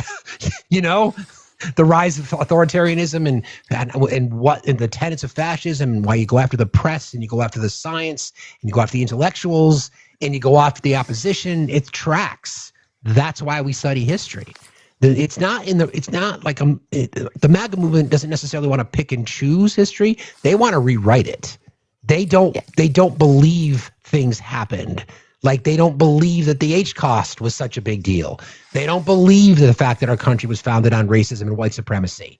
They want to ignore it. They don't even want to. They don't want to discuss it. Like, the Confederacy was in the right because they wanted states' rights. Like, yeah, but it's so true. No. Yeah. But I think, like, what you're doing, and especially the conversations that I've been having, I want to say to all, like, Americans in here, I know you guys, when you follow facts, and I know you got your facts straight. But I wanted to say that it has, like, being on here, having these live, meeting people who are actually well-educated, fighting against everything that's going on, is so absolutely amazing. And I know a lot of Europeans on my lives as well have said, I have, through these lives, gained more respect and believing in America more again. Like, so a lot of people have lost faith in America. And, like, we had a guy crying on our live the other day because he was from the Netherlands. He was like, I am so sad of what this country that I have loved my entire life. He loved America. He thought it was the most amazing country in the world, the US. He was crying about what it has become. And he said, after I've tried these lives, after I've been on TikTok, I believe in America again. I can see the people who are smart, who are fighting, who are trying to make a change. I see them again. And I am so happy. So, like, I just thought that was amazing. I wanted to share you guys because we know that it's not all Americans. Like, we do. We really do. And it's, yeah. Just wanted to say that, my friend. Are you, for those of you who don't follow Sinjay, please follow Sinjay. Great conversations. I've been honored to be on her panel asking questions from Europeans about America. And I'm happy to do that again. Are you planning on going live today, or is your robot going live? Because you sleep probably less than I do.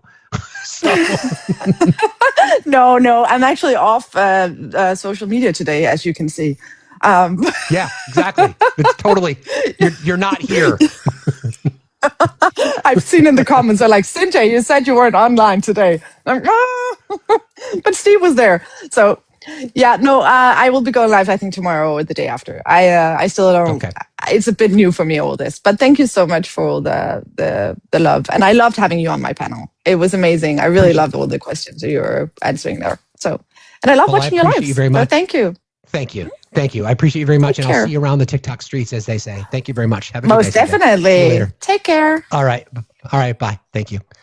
Yeah, it's just interesting to hear the, the Danish, the European experience and just their impression on things that they see. And they see what we see. And I really like what she said, that there are just so many people that almost have like this sense of sadness for what they're witnessing.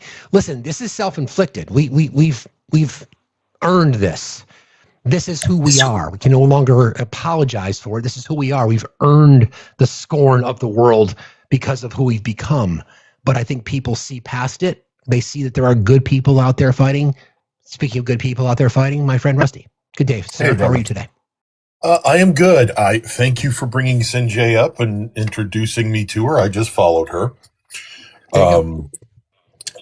But something in your conversation with her struck me, and it's something I've been thinking about for a few days. The statement that, history repeats itself and history is destined to repeat itself.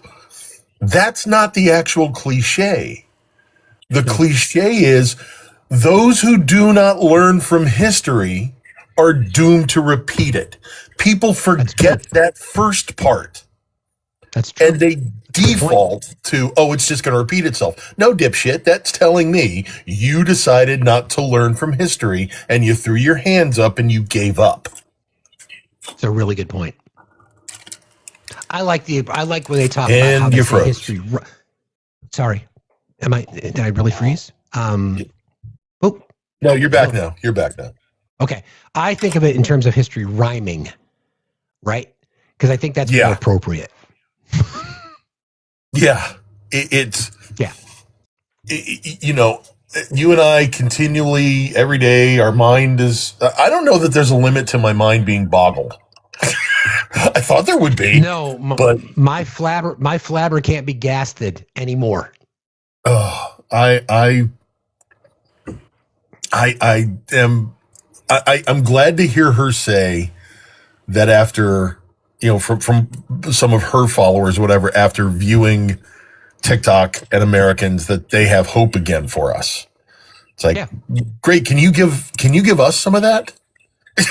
Because that's the point, right? We got to find it. We have to figure out a way to find it. We have to. We have no choice. We have to find it, because if we don't, like I keep saying this, don't mean to sound like a broken record, but if it's not us, who?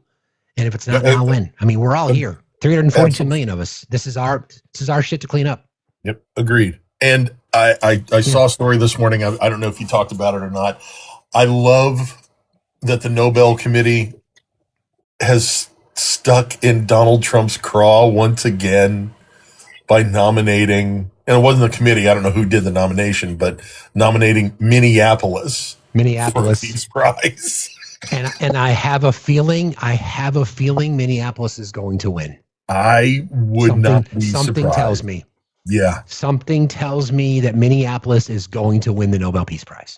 Well, and we've got a year for that, and that was, you know, real quickly, and then I'll move along. But that when Donald Trump put out his letter, whatever it was, a few weeks ago, whining to the Nobel Committee about not getting a peace prize, for all the wars that he stopped. The end of nominations is January 31st for that year, and the prize is awarded later. Donald Trump can't do math. He came into office on, what was it, the 26th of January? 21st. 21st. So in a 10-day window, he ended all those wars. In a 10-day window, he did all this magical crap. No. Of course. Wow. Yeah. Well, the window lickers believe that, but you know. Yeah, I mean, Rusty, when I think peace, I think, you know, masked federal thugs murdering American citizens in the middle of a Midwestern city. That's what I think of when I think of peace. First thought in my head, absolutely. I mean, the country, at least half of the country, if not more, living in fear. Correct. That's what we think about when we think about someone who's putting forth peace. Agreed. Yeah. Agreed. Thank you, my dude. I appreciate you very much. You got it, buddy. Have a good day. Talk to you later. Talk to you later. All right, peace. Yeah, I mean, it's you know, the nomination, I forget where it came from. The Minneapolis, city of Minneapolis was indeed, or will be, or has been nominated for a Peace Prize. Real quick, guys, I want to just check in on some things here. Your kindness and your generosity has gotten us off to a really good start here. Just want to let folks know. Let me do some quick math. For those of you that are just joining, we officially announced the launch of the Do Something Tour today. A goal is 25K. And so what we'll do is I'll compile these, and then we'll just update folks as we go over the course of the week or over the course of the next couple of months until we hit our target. Let me just give some shout outs to a few individuals who've participated so far. Thank you all very, very much. There'll be a thank you list going out and thank you notifications going out and the whole 9 yards. I want to thank Stacy. Thank you so much. Legend. Thank you, bro. You didn't need to do that. Nahal, Swish. Thank you so very, very much. You guys are incredibly kind. Judith, I saw yours in there as well. Thank you. Thank you. Thank you. Also over here, let's see. We've got, Kristen and Keith, thank you so very, very much. Z, thank you. Jen, thank you. Cookie, thank you so very, very much. Joseph and Linda, You guys are incredible. So we'll track this kind of stuff, and then we'll update it daily, and we'll keep the running count, and we will go out there and do something. So just wanted to make sure you guys all knew that I'm paying attention and I'm watching, and thank you from the bottom of my heart. I appreciate it. All right, got a few more guests here, and then we'll go till noon today, and we'll see where things sit. Thank you all for being here. Appreciate you. Karina, how are you today? Karina, are you there? Karina? Hello? Okay.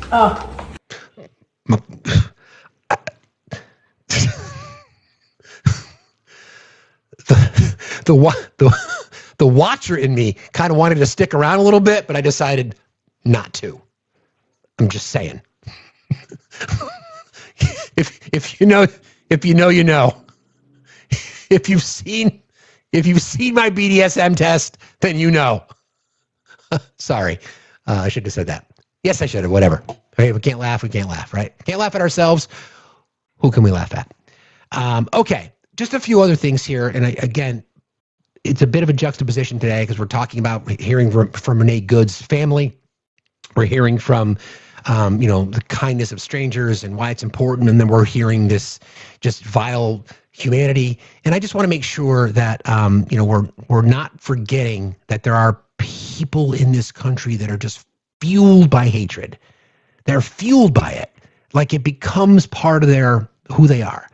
So I'm going to give you a little bit of a precursor to what I'm about to play for you, because Don Lemon was indicted for bullshit.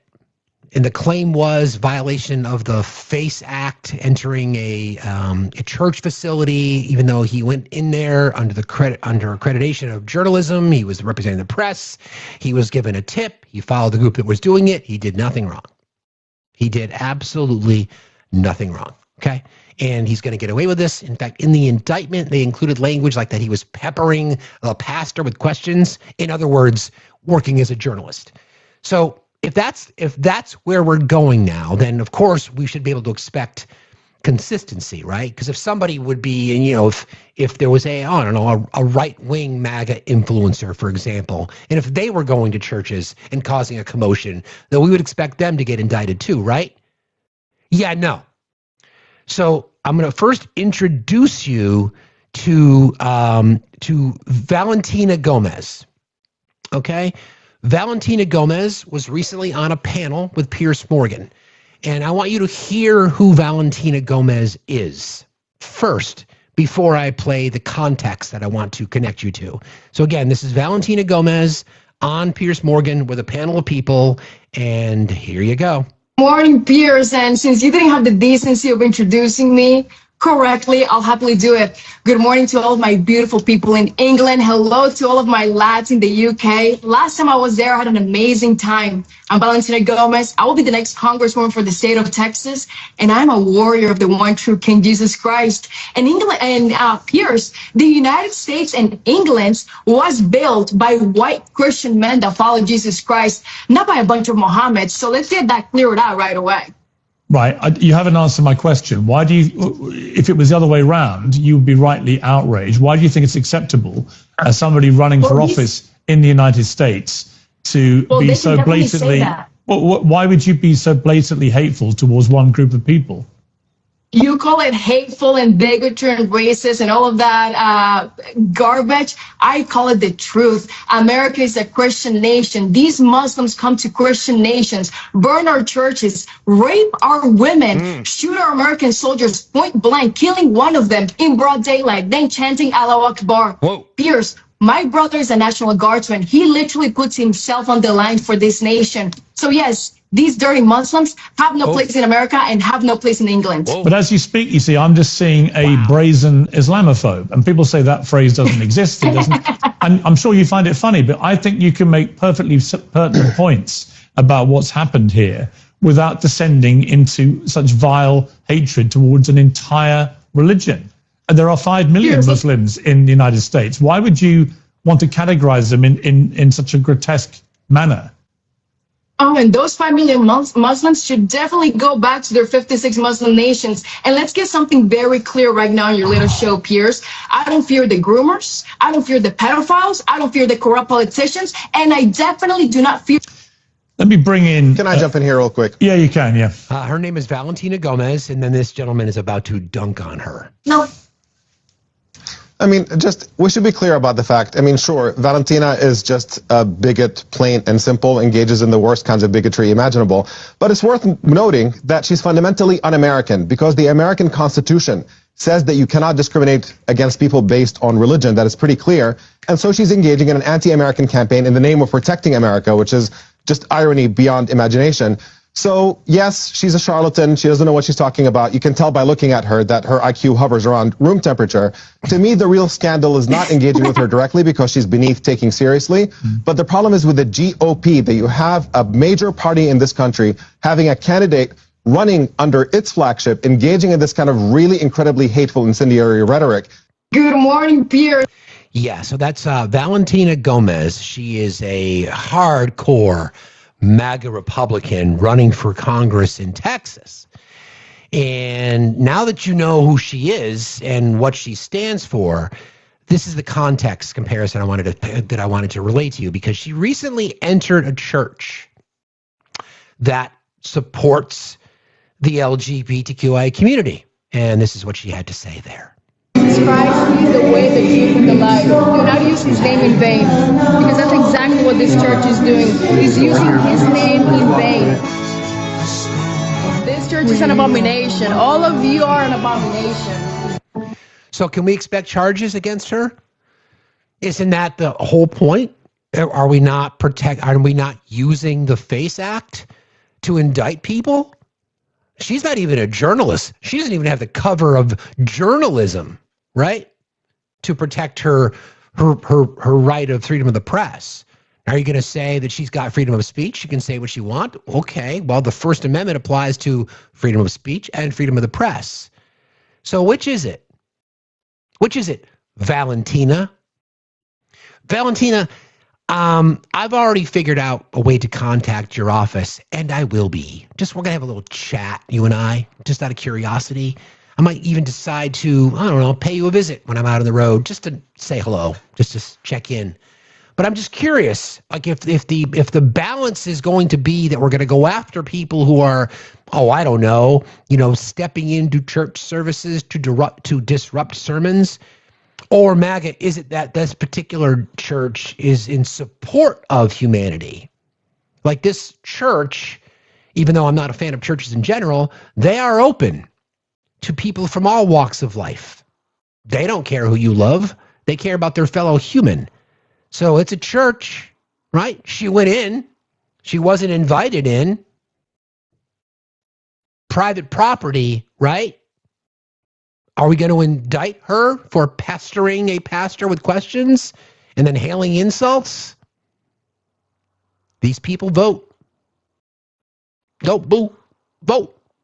These people vote. They do. They're out there. They will do whatever they can to spread their hatred. Why has she not been arrested? Why is she not in jail? Why not? So again, friends, her name is Valentina Gomez.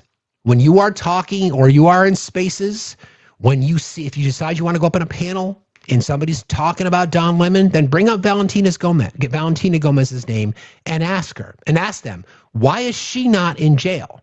Lead them into it, right? That's why I love good attorneys. Just lead them there. So you guys really, here's the scenario in my brain. So you really feel strongly about Don Lemon violating the FACE Act? Yeah, we do. So you didn't like the fact that he went into a church that he wasn't supposed to be in, that he wasn't necessarily invited, and you didn't like the fact that he disrupted the service and was asking questions. Is that what you're saying? Absolutely. Okay, so tell me about Valentina Gomez.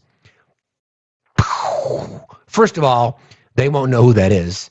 Second of all, when you get into it, they will find some way to defend their bullshit. So I say, fuck them. Fuck them. When you talk to people on the road, will those people publicize? Good question, Angie. When I talk to people on the road, Yeah. So just to go back to the do something tour just a moment. So one of the things that one of the things that I think I'm good at is I'm flexible. Like I can really sort of malleable within conversations, right? So depending on where it is, the environment, if I have one-on-one conversations, that's one of the things I'm going to need. I'm going to need some better sort of podcasting, recording equipment, probably a camera or something like that. The idea would be to capture as many as conversations as possible. I will get permission from people. I will have disclaimers. I will have contracts, whatever it might be. Thank you, Warner. You beat our mods to it. So the answer, long story short, yes. I want it to be like a series. Like the idea being is that you start your day here, you finish your day there, you compile the information, you share the highlights, and then the next day you do it all over again. All right. So thank you, Isabel. I appreciate that. Yeah, a Kipper cam. Oh, holy shit. That's a really good idea. That's a really good idea. I love that idea. A Kipper cam. Yes, we'll do that. So to answer your question, that's the vision, right? That is the vision, to be able to have these conversations one-on-one. It may not necessarily be, ultimately what I'd really like to have is a camera person, right? Somebody who can do the recording. So as it sits right now, it's just me, but who knows? That's the idea. Like if we're going to certain areas, I'm sure that we'll run into people all across the country as we're doing our loop, New England, across Western New York, down to the Ohio River Valley, into the Ozarks, as far south as probably Missouri, depending on that region, then head east into Georgia, into, Tennessee, Arkansas, and then through the southeast, and then work our way up the coast back home. That's kind of the idea. One of my kids, I've thought about that. They're all going to be gone. My boys, my oldest will likely be in New York. His brother may be, not exactly sure, but they're working hard. My daughter's going to be spending the last summer with her high school friends so she can go off to college. So, yeah. And then I was thinking about this. Now that we know officially she's going, by the way, she just sent me the text. She's about to accept the offer, which is super fucking cool. Now that we know definitively that she's going to be in Southern California, maybe that's where the trip starts in September, right? Maybe that's where the trip starts. Who knows? Maybe that's where I go. Maybe that's my, I'm not going to say excuse, my reason to be out in the West Coast. Then we work our way through, again, Arizona's a swing state, right? Nevada is a swing state. All those kinds of things. Those are really, really important to have those conversations with people. So, yeah. So we'll get there. Anyway, good question. She's going to USC. Hi, Walter. How are you today? Hey, good. Hey, two things. One, I know you don't like your flowers, but I don't know if you know how lonely this could have been the last few years without people like you and Matt and, people doing this stuff. It's been really, really, it's meant a lot to have just a voice of reason in our ears and someone to at least let us not feel like we're crazy. Two, we're crazy, but I'll take the flowers. Yeah, the right kind of crazy. I appreciate that. Yeah, exactly. Two, I am a video professional. So I work in advertising and I work in post-production and production. So having people reach out if you guys want to talk through needs. I know people all over the country that do this stuff. And specifically, I'm in the Midwest. So, if I know I'm in Discord, I'll have to get in there. I'm not super great at it. So, but anything I can do to help resource or help figure that out, I'm totally down to do. So it's okay. Sam and or Michelle, would you guys mind connecting with Walter and we can at least have that conversation? Thank you. Walter, yeah, certainly we're going to need all kinds of stuff because you all know I am so technically savvy, said no one ever. So we get any help or any suggestions, might even be from a hardware perspective or the best editing software, things along those lines. Yeah, man, absolutely. Yeah, absolutely. Even just a resource for questions, I'm totally down. Whatever you need, because this is, obviously not to get into details, but it just feels like, man, we're just uncovering just a cesspool of disgusting people that are running everything. Yeah, and it's just insane. Agreed. Thank you for your kindness and your generosity, and I can guarantee you we will be in touch. Sounds good. Thank you very much. I appreciate All right, it. man. I'll talk to you Thank later. you. All right, be safe. All right, bye. Bye. Yes, I will. Samantha, I will do that. That's the kind of stuff that we're talking about, right? So just to kind of recap, as we are getting closer to our launch, weather's going to be the potential challenge because sorry, I know that's bad. We can still get snow big snow in April, like big snow. So that would be like the only reason that we wouldn't necessarily be able to get out on the road, but that's sort of the target. At least it's good to put a target out there. So those are the kinds of things. Like we don't even really know what we need. I mean, I have a general list. Probably going to need a backup phone. I've got a laptop. I've got a desktop computer the laptop sits over there. I run our live off of the desktop, but you guys in your generosity helped me get last year, all kinds of stuff. So all these kinds of things that we're going to need. Somebody could say, oh, you're going to need this. I've got portable lavalier mics that we can use, but I might decide to get a better setup, all that kind of shit. So that's why we threw out the number of 25K. Dash cam, good call. GoPro. We had a little meeting last night. I'm like, I probably can't bring my motorcycle.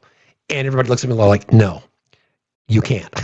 So I would have to tow it behind me. But anyway, so yeah, all that kind of stuff. So a solar charger for battery, absolutely. That's another good call. All those kinds of things. That's why the advantage of the RV, I think, is really, really the way that we want to go. I want to be comfortable. Obviously, want to have a little home base, a spot for Kipper. I know, had to have a spot for Kipper, like if I'm out talking to people. Hotels, we're going to need hotels that will take a dog. So yeah, so that kind of stuff. I appreciate that. Everybody, you guys are really, really kind. We'll get there. We will get there. Sam, that graphic, by the way, is in the Discord. Legend put it in there. You can grab it right from there. Okay. I think I've got everything that I wanted to get covered today. I played that. Oh, here's an interesting story. And we'll end with this. We'll end with this. So the Super Bowl is this weekend. In case you didn't know, go Pats. Historically, the president goes to the Super Bowl. It's one of those Americana moments, right? You know, football is an American sport, and it's something that a president usually does. The Super Bowl is in Santa Clara, California. So, of course, the expectation was that the president was going to go. Several aides and advisors to the president quietly determined that the chances were rather high of Trump getting booed big league at the Super Bowl. In the words of one of the White House officials, such a moment would instantly create a wealth of viral video clips and media coverage that administrative officials would prefer to avoid. Sources familiar with the matter say in recent weeks, Trump has privately complained that this year's Super Bowl was being made to be too woke, and that he didn't like that the openly anti-Trump Green Day and Bad Bunny had been tapped to perform. Publicly, the Trump White House is at least pretending he would not have been lustily booed. They had instead decided to head to Sunday NFL's championship game between the Seahawks and the Patriots, blah, blah, blah. So it's like he's afraid to get booed. Is this fucking real life, right? He's afraid to get booed. It's probably the only thing he's gotten right, like in weeks, the fact that the fucking world hates him. And yeah, he would get booed. The last little bit of sound that I want to play for you guys, and then we'll wrap because I'm spent. Well, two things. Here, let's do this one first, because this kind of tracks with what we were discussing earlier, right? I've got a little sound to play for you. Hold on a second. Let me pull this up. This will be fun. Hold on. Where is it?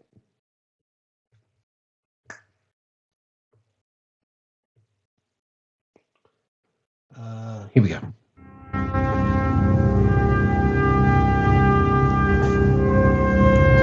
These are MAGA's words of wisdom. I guarantee you over 100 million Americans are going to vote for Donald Trump, okay? Because they know he's the only one. That would be more than voted for him in 2020. Absolutely. He won. We all know this, right? How do you know it? Yeah, because what did the communists do? The Marxist Communist Democrats went to to courts. They used the virus to inflame fear. They went to courts and judges and changed the election laws illegally using courts and judges to mail-in voting and early voting. Which is illegal. But a lot of these judges were appointed by Donald Trump. Which is illegal. It has nothing to do with that. What they did was illegal, okay? It's a violation of your Constitution and your separation of powers. Only the state legislators can change election laws. So making it a fraudulent election even before it happened. How come none of the judges and none of the courts after the election agreed? Why? Because they've infiltrated. These same people that we were talking about early, dirty people, they've infiltrated everything, right?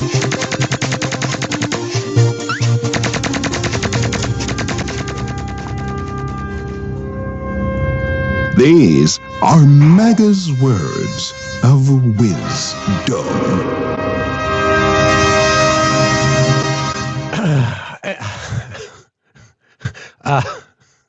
My guy votes. My guy is decked out in every possible scrap of Trump merch there is. My guy's going to be first in line. My guy's going to camp out the night before like it's a Kid Rock concert. He's going to have his bag of hot Cheetos and his beat up old lawn chair with his 12-pack of Natty Light. He's going to be in line to fucking vote. So what are you going to do? You're going to vote, right? Yes, you are. And then finally this, since we're talking about the Super Bowl, in case you haven't heard, there is counter programming for the halftime show. And hold on a second. There's only one name that I recognize, but I want to play this for you because they're all so fucking excited about the halftime show, and it's a bunch of, I'm not even going to call them has-beens. I almost want to call them never-wers. So this guy is on with Jesse. The All-American Halftime Show is what they're calling it. Here you go. Focused on the halftime show for the Super Bowl. It seems like it. You want to tell the audience what's up? Yeah, well, thanks for bringing that up. Yeah, we made the big announcement today. We've got Kid Rock. Oh, everybody. Yes. Fucking Kid Rock, man. Woo. Brantley Gilbert, Bryce. Bradley Gilbert? Who? Lee. Bryce and Lee? It's going to be an amazing show. We're going up against the big guys, little David and Goliath, but I like our chances. A lot of people reacted pretty well today. All right, so how do we stream that? How do people get that? What?